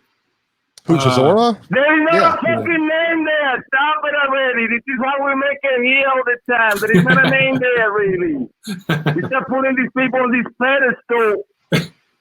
That's what happens all the time. We put these people on this pedestal that they don't belong. As fans, we get like bamboozled with our own bullshit. Come on now. He's always the right fighter, maybe A-, top 20. But really, you know, Usyk ain't going nowhere there. He TKO. I'm looking at his. With the heavy hands. I'm looking at his resume right now. He TKO'd Tarlos Takam, who's a good fighter. Arthur Spielko, a decent fighter. David Price, yeah, it is what it is. Split decision loss to Dillian White. That's nothing to be, you know. I mean, that's split decision loss to Kubrat Pulev. So I mean, he gave a decent fight to Tyson Fury early on to Batali. He comes up short. Split decision loss to Robert Helenius. I'm just saying, he's beat some decent guys, but he comes up just short against the best. 5. Georgie. But this is the thing. There is levels and tiers in this shit. And the top 5 on the heavyweight, you ain't got no business there. Georgie, how long is the line? Georgie, I don't think he even beating Wilder. Georgie, how long is the line for people waiting to use the phone over there at Rikers? Come on, Eric. What's the matter? What did someone steal your Jello tonight for dessert? What's going on? he got stuck for his commissary. Someone took his Jello. Yeah, he took his soap. He got his shank confiscated tonight. Did you mail in your ballot yet? Yeah, he mailed it. Listen, I only got a question to know. I want to ask Mr. Montero. All right. What's going on with this mafia, sir? Do you yes, sir, I'm talking to you. You work for the Ring magazine? Yeah. I work for these guys right here. Yeah. You see all the Ring magazines in the back there? Yeah. Right what's there. Up? Well, I got some KO magazines. I got a few different ones. But, all right, what's up? You want to know about La Cosa Nostra? I grew up around those guys. I know a few of those guys. I've hung out with a few of them. I got some stories. Listen, you gotta tell these people that all this bullshit that they be pushing since the 90s and the 70s, this is so played out. We're already in the information era. Okay. We can find out shit in 3 seconds, and these people coming with these bullshit fights that nobody want to see, and they got some lyrics, and they think they sound smart and intelligent and educated, but they ain't fooling nobody. They got to back up people like Tank and Seal, people who crack school. Every time they come out with a fucking Algeria or fucking Luke Campbell from the USA, nobody ain't paying for that shit. Nobody want to see that. Get some people out there who crack school and everybody happy. I got to go set up to the USA, set up to the USA. When's the last time Chris Algieri fought? He's calling fights now. And he's not even Italian. He's Argentinian. Well, he's Italian because a lot of people in Argentina are Italian. I don't know where you were going because you're talking about mafia. And, I'm half Italian, Georgie. I can't be made. Yeah, I'm not 100% either. I'm part Russian, so there you go. I'm mostly Italian. Montero and myself can't be made. No, we can only be sold. We can be soldiers. Yeah, we can be soldiers. You can't be made guys. You can't be made guys. It's bullshit. Although you know what? They're starting to make half Italian guys now. Did you know that, Beeb? Oh, I didn't know that. Really? Yeah, your father has to be Italian. Oh, but if your mother is my mother was Italian. Oh, okay. You're not gonna be made. You'll be the first one whacked at the party. Son. You can't be made. You have to carry the Italian name, and your father has to be Italian, then you can still be made. I could be made in MS-13. How about that? So there you go. Dude, my neighborhood in LA. Before I lived in Koreatown, I lived in Westlake, which is MS-13 headquarters. And I saw some crazy shit jogging around there at night, man. I had this LAPD like T-shirt, and I put that shit on while I ran out there, so people thought I was a cop. That's what I put on there, so no one would fuck with me. Because I was right there in the middle of that neighborhood, dog. I got some good stories. That's funny. We'll have a beer one time and talk about those off air. No doubt. No doubt. All right, let's go to our train wreck of the week. I see Jason's waiting online. I wonder who it is. I don't know who it could be. Train wreck of the week. I don't know. We'll get to Jason here shortly. Train wreck of the week. Deontay Wilder, let me tell you what, Deontay Wilder is just losing his mind. I think to put it like mildly here. So Wilder takes to Instagram this weekend, puts out a 2-minute rant where he's quoting Bible passages, passing off conspiracy theories about the Tyson Fury fight. He's on there trying to quote scripture, just overall nonsense. He said that he wanted Fury to be a man, give him a rematch. The bottom line, man, his contract expired, right. And that's the long and short of it. And him and his team let it happen. Fury said he's fighting the 5th, December 5th. He'll fight anybody. He'll fight him anywhere. Blah blah blah. Fury, Wilder not taking the bait. He's not fighting him on the 5th. So there you go. So the Wilder Instagram video, let me quote some of it here. Quote, these are his words, not mine. I saw in the first fight when Ricky Hatton was pulling your gloves down to put your fist in an improper position. Y'all tried the same method the second time, but this time you scratched flesh out of my ears, which caused my ears to bleed. It's impossible for brand new 10-ounce gloves to bend, to keep a smushed in form, or have loose space. I highly believe you put something hard in your glove, something the size and shape of an egg weight. Yeah, that's what he said. It's the reason the side of my face swelled up in the egg weight form. I can't even read that alone, man. That's fucking awesome. It left a dent in my face as well. But in the midst of all, you still couldn't keep this king down. You would have had because Mark Breland threw in the towel. Yeah, right. His conspirator, Mark Breland. In the end, it took a crab in the bucket referee and a disloyal trainer to throw in the towel just to stop me. 78 Sports. Oh no. Did an interview with Wilder. All right. 78 Sports did an interview with Wilder. Wilder, quote, this is a direct quote from Wilder. Yeah, I can't make up the stupidity. My water was spiked as if I took a muscle relaxer or something like that. My water was tampered with. It was like I had no control over my body. My legs were weak. I think he, Mark Breland, has got something to do with my water as well, too. Bro, are you serious? Are you really saying this stuff like out loud? That's the most embarrassing part. Because you know what? When you take a loss like that and you got knocked out and dominated the way you did, especially when, the first fight was, you knocked him down on the 12th and it was big, you still retain the title, even though most people, I think, thought you lost. But either way, when you came back and you got dominated in that fashion, you really got bullied around that ring. I think when you go back and, you're first thinking about it, the trainer threw in the towel. I think it's okay to think those thoughts to yourself. I think probably everybody would. And they're blaming other people, but the longer you sit with your own thoughts, then you see, hey, you know what? This is all me. This is all me. It's called self-reflection. Sure.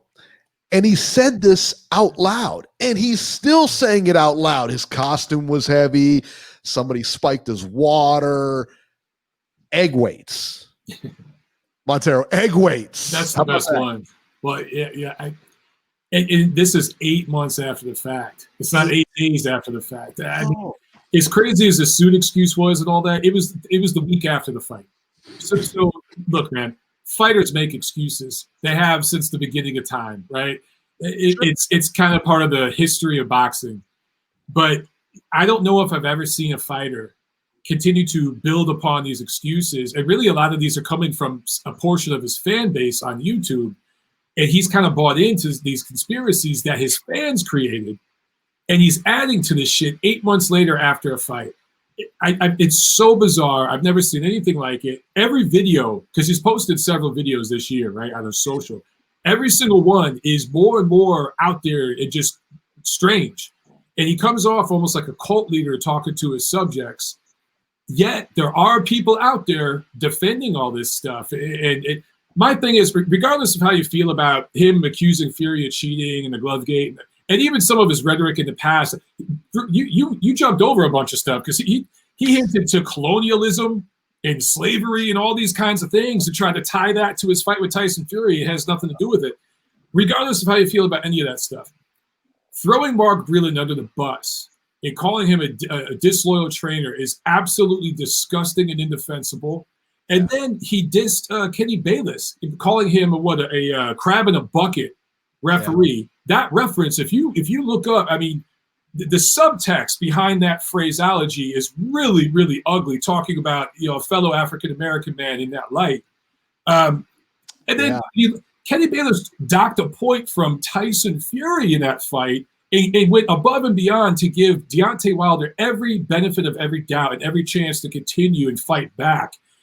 It's just those two statements to me were the part that are unforgivable in my opinion. Boxers say stupid shit. I've said plenty of stupid shit that I wish I could walk back. I've made mistakes that I'm trying to improve upon and get better myself. We all are.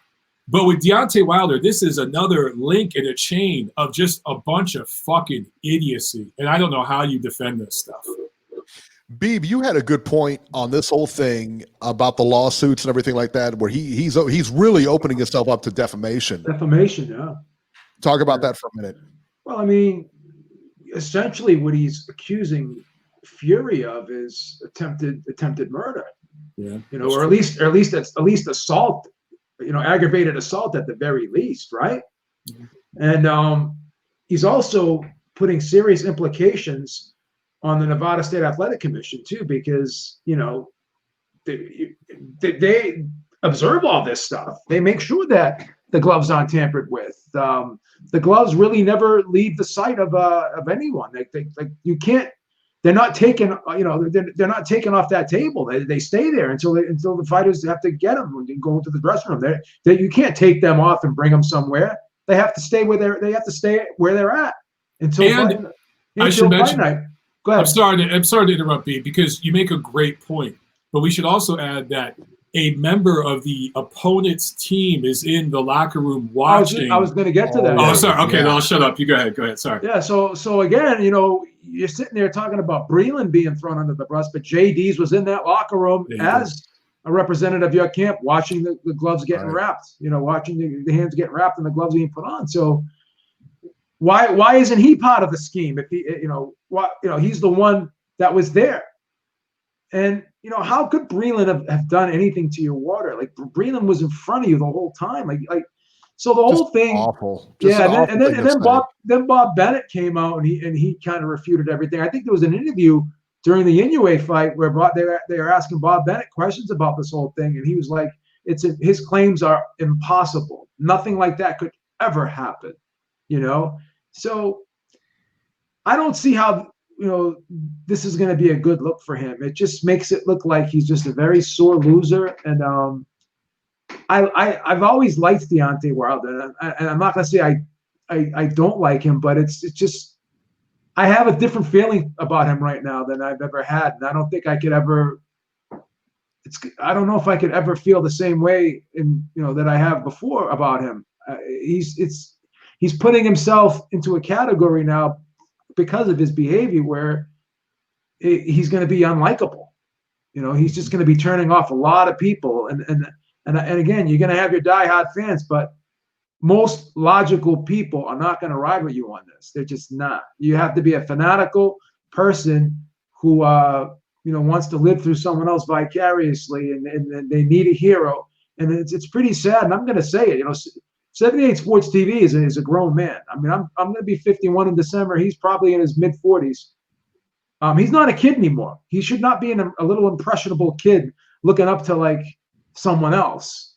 Sitting there listening to him interview that guy, it was just painful to listen to.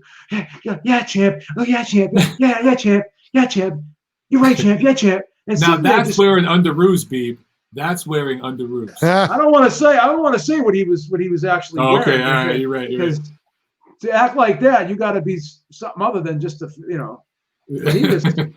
he was like, oh my God, man! It was just disgusting listening to that.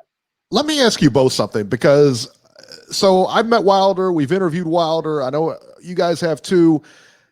He's a nice guy. I mean, when you talk to him, he's a real personable guy. He's a real nice guy. Is this just shtick? Is this a wrestling bad guy gimmick, or does he really believe this? I first met Wilder. He was around. It was the first fight between Chris Arreola and Berman Stavern. Their first fight. And Deontay Wilder was hanging around. I don't know if he was part of the Stavern camp or what, but it could have just been he was with just starting with PBC and everything. Not just starting, but he was still a young guy. And I met him then. Me and at the time my girlfriend, now my wife, met him, and he was an absolute sweetheart. Just a gentle giant, sweet man, awesome guy, somebody that you could just a great guy. However, in recent years, he has changed. It's not just shtick. I'm not going to say a whole lot. I've talked to plenty of people close to the situation.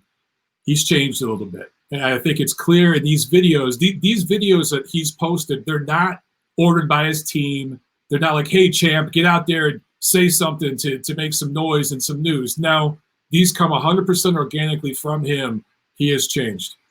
Wow. Just insane, man. You just can't picture like a grown man like acting like this. And like all his people around him, I mean, is nobody like Shelly Finkel or anybody pulling this guy aside and saying, dude, I'm worried about you. Or, my man, like, dude, this, someone should. Absolutely. Remember Bret Hart? Yes. How the whole Montreal screw job and a lot of people around the situation. Yes. They were saying that the problem with Bret was he was starting to believe that he was his character. Right. And maybe at first this was a stick, but I think Wilder started believe like sometimes when you are playing or portraying a persona, after a while you like that persona and you actually want to be that persona. So I think he's embraced that persona now. I think he's actually thinks he's like this superhero or this, this God, this cult. He calls himself a king, a god. Yeah. And look, he didn't do. I'm sorry to interrupt, but he didn't do an interview with Ring or ESPN or anybody. Okay, he did an interview with a YouTube fan channel, and I love YouTube fan channels. There's nothing wrong with that. But why did he go to that specific fan channel? Right. Because those are the people that have made him a deity. He embodies this symbolic thing. He went there to get that confirmation bias fed. That was his, extra large cheese pizza comfort food interview, right? Yes. He didn't go to a hard-hitting question-asking media platform. Another psychological term that Bee's going to drop on you. It's called narcissistic supply. Very much better than I could do. Very good. Yeah, because my term sounds stupid. Is. That's exactly what someone who's narcissistic. They're constantly searching for that narcissistic supply. Because it feeds it, right? That's where he gets that energy from. And no one and you're not going to give it to him. Dougie's not going to give it to him. Right. But guess who's going to give it to him? Go, champ. You're right, champ. Right. Champ. They cheated you, champ. They cheated you, champ. And he best believe he's looking at the comment section in that video because everyone else is saying the same thing as the interviewer. You go, champ. You're my god. You're a king. You're this. That's boosting him up, and he's feeling good. That's what he wants. He doesn't want to deal in reality, bro. I've said this several times. There's certain fighters that I love. Like I love Tyson Fury. I love Sugar Ray Leonard. They're like two of my all-time favorite fighters. But when Sugar Ray Leonard fought Tommy Hearns the second time, he lost that fight. I can't defend that. Mm-hmm. When Tyson Fury got busted for the steroids or the PEDs, whatever you want to call them, and he used the board meat excuse. Yeah. I can't ride with you on that as much as I love you. When he got stripped of the IBF title and he was in the process of getting stripped of the other titles because he failed the drug test. They were all going to probably fall in line and strip him.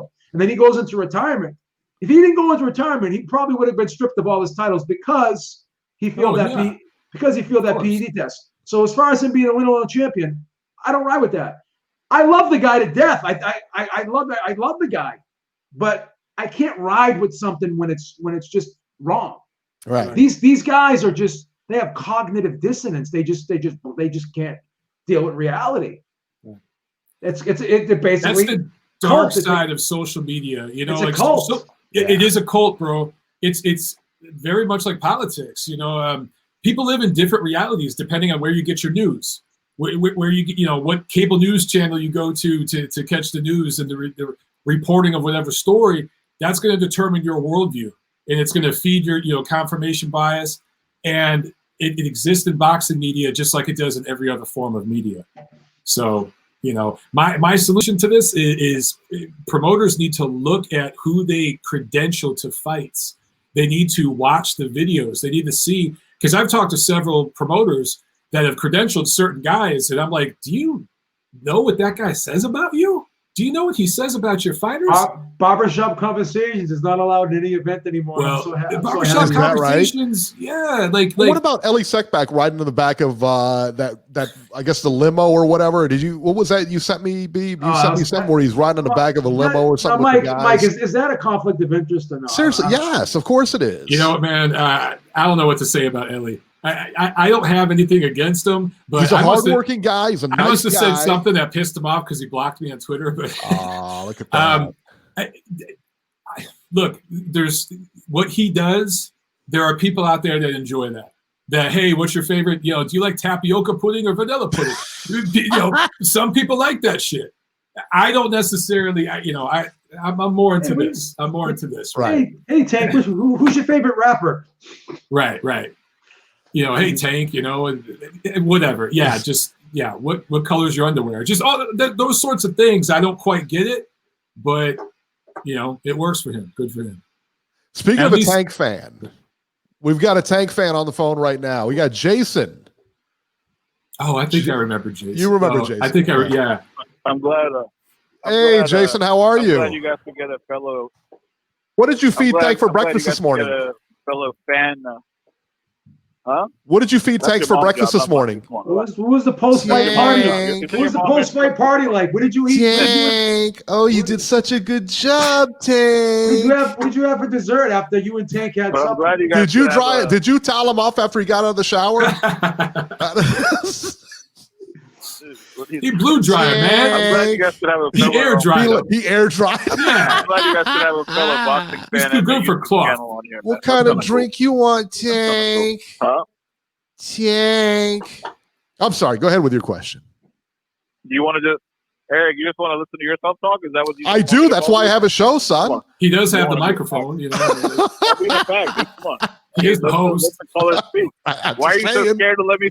Why are you so scared to let me speak? Like, because you're not interesting. That's why I'm not letting you speak. Quit being scared, Eric. Why are you so scared? Yeah, I know. What was I thinking? Propaganda will get exposed.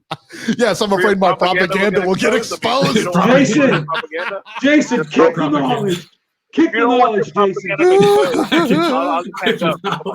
Kick the knowledge. I'll just hang up. You don't want me to expose your propaganda. Son us, Jason. Come on. If you don't want me to expose your propaganda, son I'll hang up. Just tell me. Just tell me. Come on. If you don't want me to expose your propaganda, I'll hang up. Well, go ahead. We'll go ahead and expose the propaganda, son. Let him go, Eric. Let him go. Okay, well, let me speak then. Shut up for a second. Come on, dude. I'm talking over you. I'm running sorry. your mouth for like freaking 2 hours. Let me speak. All right, relax. I'm glad you could have a fellow YouTube boxing fan channel, like 78, like Montero. So I'm glad you had him on tonight. I know Montero likes to act like an expert, so I'm glad we could have him on here. He's been acting like he's acting like Ellie's got a conflict of interest for riding in a fucking limo. What about guys like Ioli and Pugmire sitting in Bob Arum's sweet hotel suite? What about that, Montero? He's interviewing him. What about that? They're interviewing him. You don't see the difference between interviewing somebody in a hotel suite and riding in the back of a limo with them and hanging out with them and drinking champagne and shit. All right, what about Dan Raphael sitting at Bob Arum's house under a blanket watching fights? What about that? Was Bob Arum underneath the same blanket? What do you think about that? Did they have pants on? I don't know. No, why would a reporter be at a promoter's house watching fights under a fucking blanket? You don't think there's a conflict of interest there? You don't think you think that's cool? Why are you talking about Dan Raphael and Pugmire and all these guys that have nothing to do with what we're talking about here? Oh, you're bashing these YouTubers. You're bashing these YouTubers when you're like one of the lowest of the lowest YouTubers. When you talk the most shit about black fighters, I don't think you have any kind of place to talk about any YouTubers. Have you watched lowest of the society the other day? What? Yeah, I saw you. You said Wilder fans are the lowest denominator of society. I first saw you with my fucking own eyes. Produce the tape. And you're talking shit about other people. Produce a source. You should not ever talk shit about anybody, dude. Produce the source, I'll talk about anybody. I think you're full of shit. Versus Low, my fucking live stream. It's on video. It's on video. You fucking drunk. You were drinking and saying that shit. Go back and watch it. When? For what? Fucking video on your channel. Show it. What was it? Yeah. What's up with this cancel culture? I'm not with this hold on a second. No, hold on. I'll respond to that. You probably are. You probably let him talk. You asked him a question. Let him talk. You probably are talking about. Okay, go ahead. Okay, I'm trying. You're probably truncating something I was talking about in relation to video. Okay, I'm trying to answer you now. I think what you're addressing is me talking about the Glovegate people that I do think are among. I don't think they're horrible human beings, but they represent the craziest, shittiest part of our society when it comes to conspiracy theory, nonsense, bullshit. And by the way, hold on a second. Oh, okay. I said the same thing about the Alexander Povetkin fans that defended him and claimed that Wilder was ducking Povetkin when it was Povetkin that tested positive for performance-enhancing drugs. And I had the alt-right whack jobs going after me saying I was a Wilder dick rider when I defended Wilder in that situation, and went after Povetkin for testing hot. The problem with guys like you is you pick and choose what you want to be mad at. I stay consistent. I never said it's all of Wilder's fans. It is a portion of his fan base that are whack job lunatics. And I do think they represent some of the worst of society in regards to the extremism, the polarization. If we had less of that, if we had less of you, we'd all get along better. The problem with boxing, and look, I've been guilty of it before. I admit, I have tweeted things and I have said things that were insensitive. I would walk it back. He's talking. Let me talk. To be better in my thought process and be more inclusive in that. Hold on a second, because I'm trying not to get. Let me chime in now, Montero. Let me chime in. You just made a blanket statement that I shit on black fighters. We'll bring you back on. Yeah, we'll bring you back on in a second. Just give me a minute. It's so unfair, dude. If you actually watched my show and read my work in print form, on websites, look, I'm going to be on the radio, on national radio, in about an hour and a half. Listen to that interview, okay? I constantly talk about fighters from every corner of the earth and cover fighters of every corner of the earth. I'm allowed to criticize fighters. I don't treat people with kid gloves because they're a different ethnicity or background than me. Me showing respect to people is holding them to the same standard I would hold myself or anybody else to. So I'm not going to give anybody special treatment. If I criticize a dude because he did something wrong or said something wrong, it has nothing to do with who he is or where he comes from. It has to do with what he said and what he did. So don't bring race into it because it has nothing to do with it, dude. And there's a lot of white Deontay Wilder fans who are fucking idiots. It's not just black dudes. That's a ridiculous statement. And for you to make that at the beginning of this whole thing. He's one of them. Yeah, he is. It's a straw man argument that you make, dude. And now you put me in a position where I have to correct your stupidity. We can't have a substantive conversation because of where you start. He has a lot of white guilt. I don't know where it comes from. I don't know where it comes from. He's only 23 years old, but for some reason he has a lot of white guilt. Dude, let go of that. Deontay Wilder doesn't know who the fuck you are, and he is richer than your entire family combined will ever be. He's doing just fine. Trust me. All right, Jason, we're done filibustering. Go ahead. Yeah, you're done filibustering. All right, let me. Yeah, we're done filibustering. You can stop typing now. Doing ebonics and black jokes and your black accent thing, the N word, like joking around with your brother. You know, it's kind of hard to tell if you're a scumbag or. I know what clip you're talking about. You're talking. Okay, hold on a second, because Mark Ortega tweets that out. You guys talk about it like it was from last week. Many clips. That's from years ago. Let him talk. I was playing a question. There's the tweet. You ask him a question. Let him address it because this is important. That clip from a show is when I was doing a character, a scene from a movie that a black actor did, and I was quoting a movie character.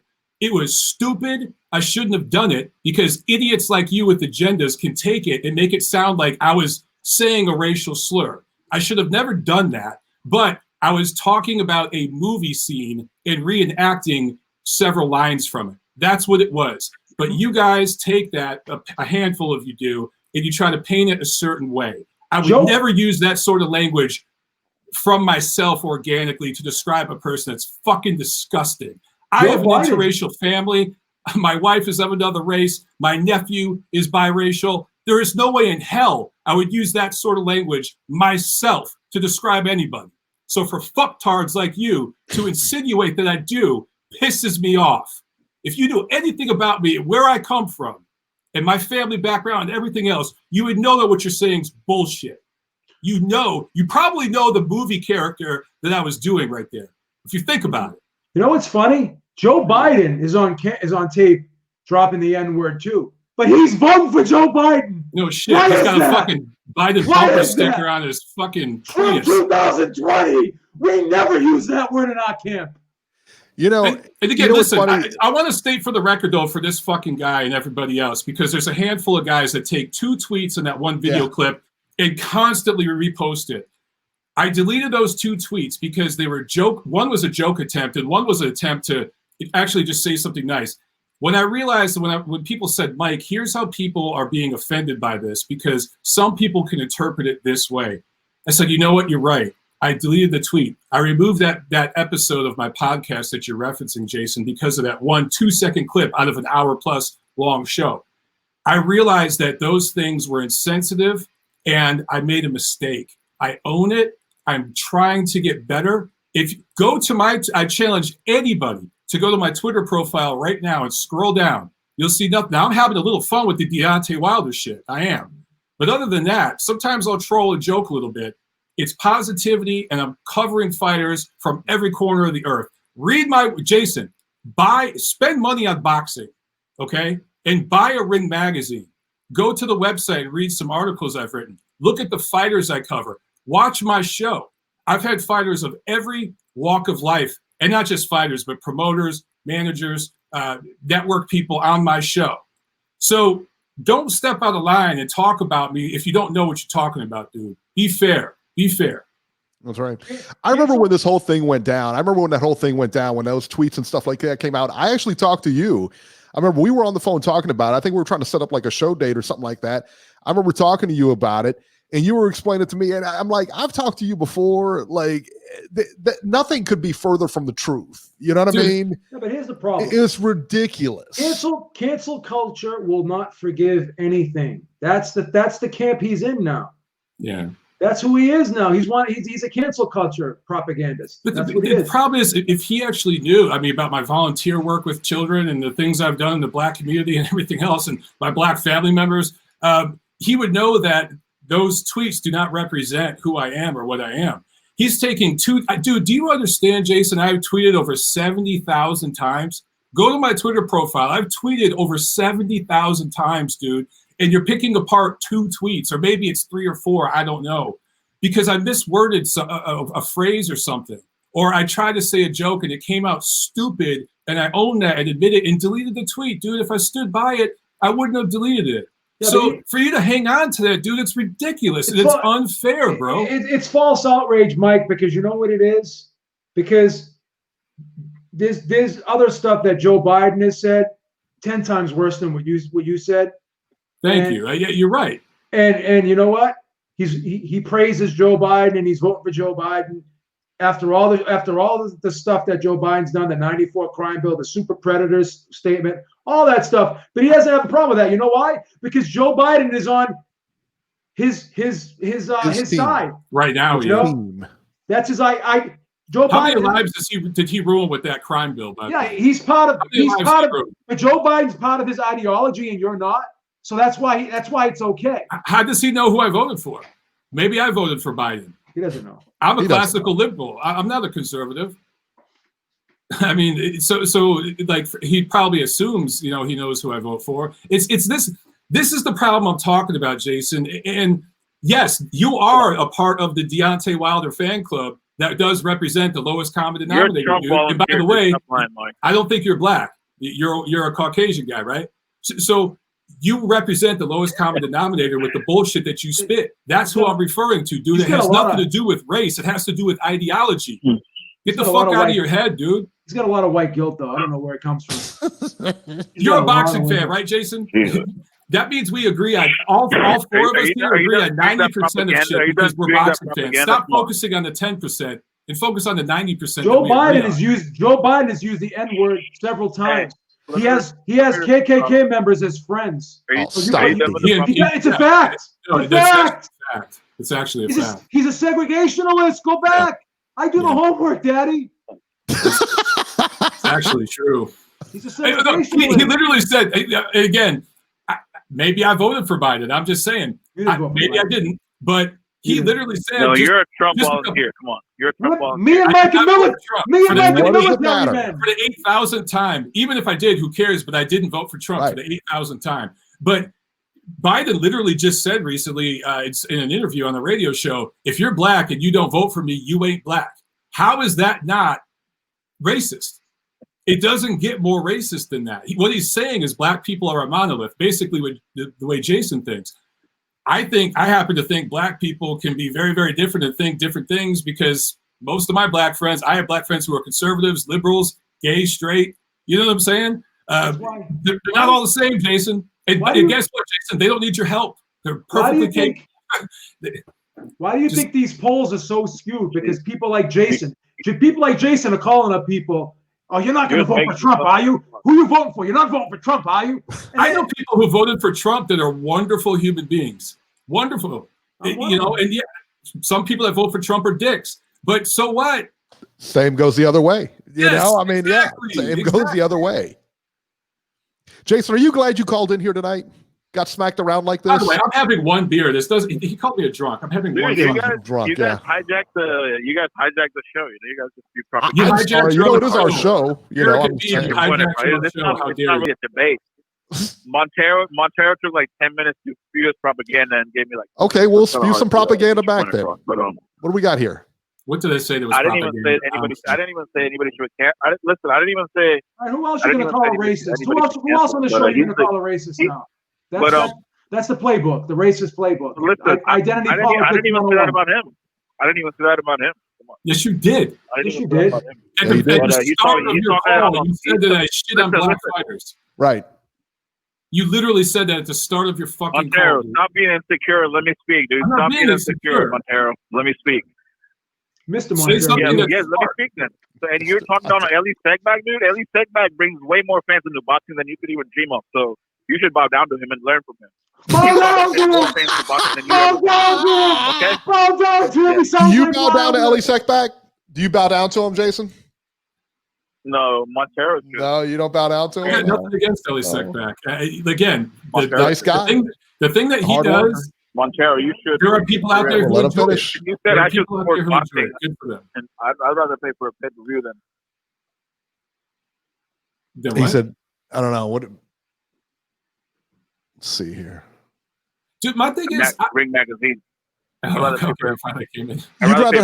rather buy a pay-per-view than Ring Magazine, yes, because they're both the same price. They're both $74. Yeah.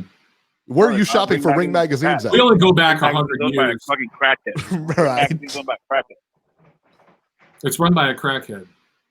Doug Fisher's the editor-in-chief. He's one of the best in the business. I consider Doug Fisher a friend and a mentor. One of the biggest pounds in boxing. One of the biggest. Fisher's awesome. Dude, how do you guys not have Charlo on the pound-for-pound list? How do you not have Charlo on the pound-for-pound list? How do you not have explain? You guys I can explain. That's a legitimate question. Let me shut him up here. Why don't you have Charlo on the pound-for-pound list? That's the first legitimate question Jason's asked. That wasn't a loaded, idiotic question. So we talked about this on the Ring Ratings Committee, and there were a few people on the committee that wanted to put Jermell Charlo in after beating Rosario because he cleaned out a division, right? But we looked at the people on the list currently, and we looked at their overall body of work and the level of their top wins versus Charlo's top wins. And we felt that Beterbiev beating Vojdik was a better win than Charlo beating Rosario, who, let's be honest, Rosario, I wouldn't call him an elite level fighter. He had a great win over J-Rock, but other than that, his resume is very, very shaky. So Charlo, and by the way, because Jason won't be able to understand this, but Josh Taylor was another guy that some people felt should be in, but we also felt the same way with Taylor, where the pro grade win was very, very good, but he's on the cusp. He's like number 11, number 12, and he needs one more W to get in. So it's not just Charlo, okay, Jason? It's also Taylor and other guys that are kind of knocking on the door, but we just feel that their overall there are people that feel they should be in, but the general consensus at Ring is that their body of work isn't there yet. They need one more W. So if Taylor beats a guy like, let's say, Ramirez, or if Ramirez beats Taylor, they're in. They're a lock. And if Charlo beats another top guy at 154, maybe he can fight Hurd or somebody like that. If he can get Hurd at 54, then he's in. They're just on the cusp. So anyway is in the pound for pound. Is that correct? Is that what I'm understanding? Because I have not looked at the ratings, the pound for pound rating. What would be the logic of putting Inoue in the pound for pound versus Josh Taylor? You figure Josh Taylor won the WBSS, basically unified it. Why put Inoue above him? Is it just because the weight class thing, as far as like him in the different weight classes? Okay. Inoue won the WBSS at bantamweight, didn't he? He did. He did. He won the tournament as well as Taylor, but he also has won titles in multiple weight classes. So for him to start at 108 and move up, let's see, that's 1, 2, 3 divisions and win a tournament 3 divisions above his first weight, we felt that is more pound for pound than what Taylor's done. And again, you can make an argument Taylor's there. You can make an argument Charlo's there. If somebody rated Charlo or Taylor 9 or 10, I'm not mad at that. It's all subjective of what you prefer. We just feel that guys like Inoue have done a little bit more. And Golovkin, we still have him in, and some people are like, oh, he should drop off. He hasn't fought this year. Look, he has a mandatory fight coming up. He'll fight him in December, the Polish kid. If he doesn't look good in that fight, he's out. And somebody like Charlo or Taylor will come in and replace him. But if he looks really good in that fight, he maintains his position. What about, I mean, yeah, that's a good point with the Golovkin thing, because he didn't look good in his last fight at all. And if, in fact, most people, I think a lot of people thought he lost it. Why keep him in there? Yeah, I mean, that's a good point. I mean, like, why not put like a guy like Taylor or Teofimo in? And I understand with Teofimo, it's kind of new. Okay. We put Teofimo in because Teofimo, it's not just beating Loma. It's the way he beat Loma, but it's also the Richard Comey win. I think a lot of people underrate Richard Comey, who very well could have been undefeated when he fought Lopez, because both of his losses were very close and competitive. So for Golovkin, I'm sorry, who are you asking about? Josh Taylor. Well, Josh Taylor in the pound for pound over Golovkin. Yeah. So with Golovkin, it's just overall body of work versus a guy like Taylor, who I understand boxing is like, what have you done for me lately? But with Golovkin, a lot of people feel he at least won one of those fights with Canelo. I felt that the second fight was close and could have went either way, but I thought he clearly won the first fight. I thought he beat Jacobs. I thought he beat Derevyanchenko. Close, but he beat them. He also dropped both those guys. So overall body of work, he maintains his position. But if he has another bad performance, particularly against a lesser fighter like the guy he's going to fight in December, he's off, and one of those young guns will replace him. Gotcha. All right, let's move ahead here. Coming down the home stretch here. Let me talk to you guys about this. The WBC actually created a frontline battle belt for Mike Tyson and Roy Jones Jr. That's kind of like train wreck of the week. Yeah, right. It's kind of like the money belt I got up here. You know, and it has, I guess the inscription is Black Lives Matter or whatever. I don't know if it's the Black Lives Matter belt or, the frontline battle belt, whatever it's called. So is this is not a 12-round fight? What is with the WBC and all these ceremonial belts they put out, the diamond belt, the platinum belt, the plutonium belt, all this other stuff? I get it's for promotion, but doesn't this like cheapen it? The fact that, I don't know. I think it's 8 2-minute rounds, actually. Is it 2 minutes? It's going to be like it's changed like so many rounds, times. Right? Yeah, that's the latest I've heard, but it's changed so many times because at first they were going to have no judges, then they were going to have judges. It wasn't going to be scored. Now it's going to be scored. There was going to be headgear, then there's no headgear. I don't know what to think. But with the WBC, basically, and this is unfortunate, but I would look at them as another promotional entity, bro. They are no different than Top Rank, Matchroom, PBC, Showtime, ESPN. The WBC has basically reached that level where they're basically another promoter, but they promote themselves. Yeah, I mean, because I don't see the WBA doing this. I don't see the IBF or the WBO really doing this, making like ceremony on big fights. I know for like the Mayweather-Pacquiao fight, the WBA came out with their belt or whatever. The WBA is another one that I can't stand. Yeah. They're, making super champions and, medium champions and whatever, But the WBC seems to go like way beyond by making belts for like everyone. It's just, it's an odd thing. They get those sanctioning fees, man. That's what it is. That's what it is. Yeah, exactly. I will say, I trolled the BC a lot. For the record, I do like their weigh-in protocols. I like the 30, I think it's 30, 14, and 7 days now that they have the weigh-in checks. I think that's great. I wish they do it year-round. I really, really do. I like the clean boxing program, even though it's grossly underfunded. So they do some good things. And there are some times where the mandatory process works. It works out for a young fighter that, needs to get a chance that wouldn't be getting a chance otherwise. But some of the things I see with the WBC, man, like I've been to media functions where I see boxing writers, high-level, high-ranking boxing writers getting a steak dinner paid for by the BC and stuff like that. I don't know how to feel about that stuff, and I always kind of walk away from that stuff. Oh, Eric, I told you.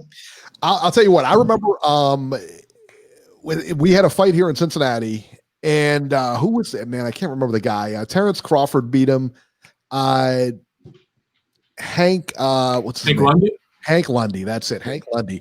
Super nice guy, man. I love it. Yeah, Hank is cool. Hank's awesome. I love Hank. I always blame. I'll tell you what. I always blame his promoter. Yeah. The fact that he's not a bigger star. He should have been bigger than he was. You talk to that guy for 5 minutes. That guy is a star. 100%. He can promote himself too. Right. You know. He's hilarious. I remember he was fighting here. He was fighting John Delperdang here in Cincinnati on a New Year's card, and it was for the UBF title, whatever that is, you know.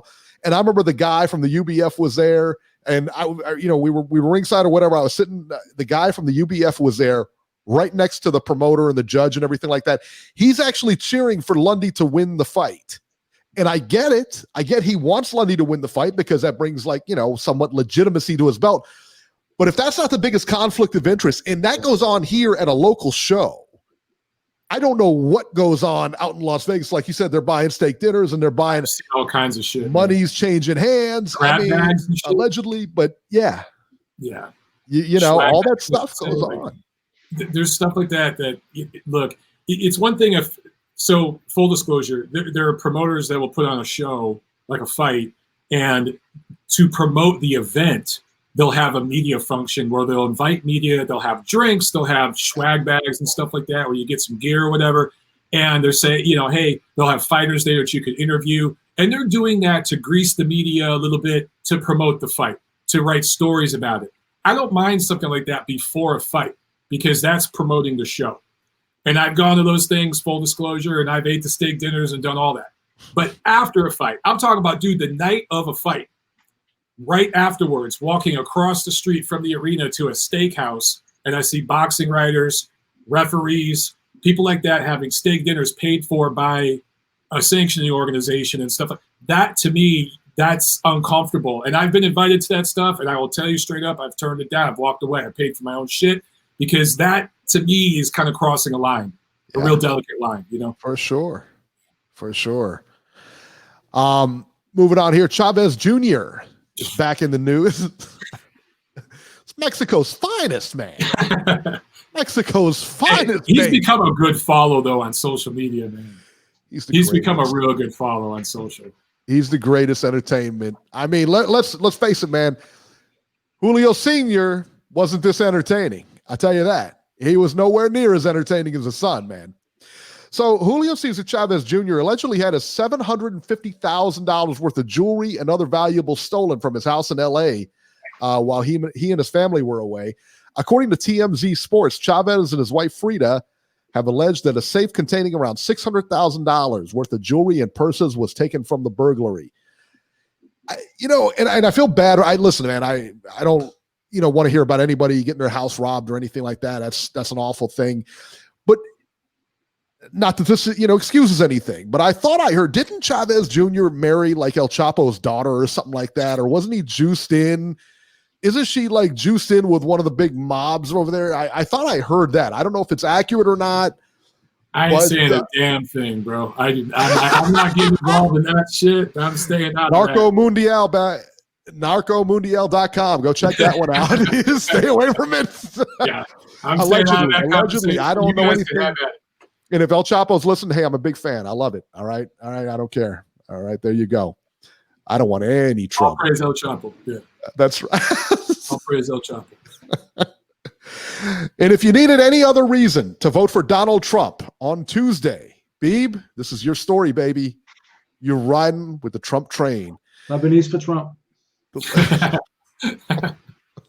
That's right. Former light heavyweight Charles Duke Tanner, 38 years old, was granted clemency by President Trump after serving 16 years in prison on a drug charge. So there you go. He's doing nice things. He loves boxing, man. Loves boxing. He does seem to like boxing. I mean, gave Jack Johnson a pardon too. Yeah. What good does it do him now, though? It's not like you brought him back from the grave. It's good for his family.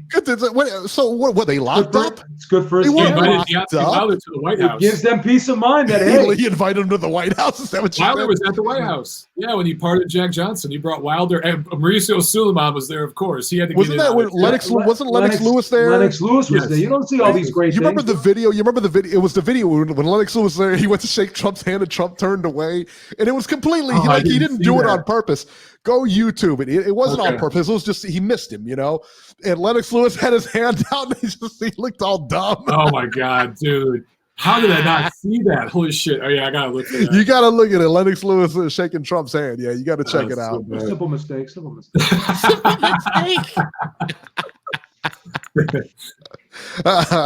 Don't be like these other people, like writing stories about Trump asked for 2 scoops of ice cream instead of 1. Please don't do this. Some of the stuff, some of the headlines, man. I mean, guys, find something better to talk about. It's crazy, right? Yeah. It is crazy, man. So, guys, don't forget Tuesday. If you haven't already voted, Beeb, you haven't voted yet. Go vote, man. Get out there and vote. Vote early. Vote. I'm voting the day of. That's what the Trump supporters are doing. We're going to have a big wave at the end. You're gonna go wait in line. Beeb's going to go the day of, and he's going to be like in a 3-hour line waiting to vote. Yeah. Just going to pack it in about the hour mark. I'll just pull out my city badge. That's all I got to do. Your city badge. I work for the city. I'm a municipal employee. He's an important person. You can skip in line. He's a VIP, I'm here to do an inspection. Yeah, I'm sure all those people won't mind, I'm here to do an inspection on the voting booths. Flash the badge. Let's make sure everyone's wearing their masks inside. And since I'm here, why don't you give me my ballot, So, yeah, guys, get out there and vote, and make sure you vote. Doesn't matter who you vote for. Just get out there and vote, man. You're right. You're right. All right, guys, listen, I want to thank everybody for being here for episode number 300, man. I appreciate it. Thank you, Mike Montero. Congrats on 300. Congrats. Thank you so much, man. Thank you for being here. Thank you. And that's going to do it, man, for this edition of Ringside Reporter. As always, you can catch Joe Habib on Twitter at JHabib1 and find our YouTube channel at ringsidereporterlive.com. On Twitter, you can catch me at Ringside73, and we will catch you next week with an all-new episode.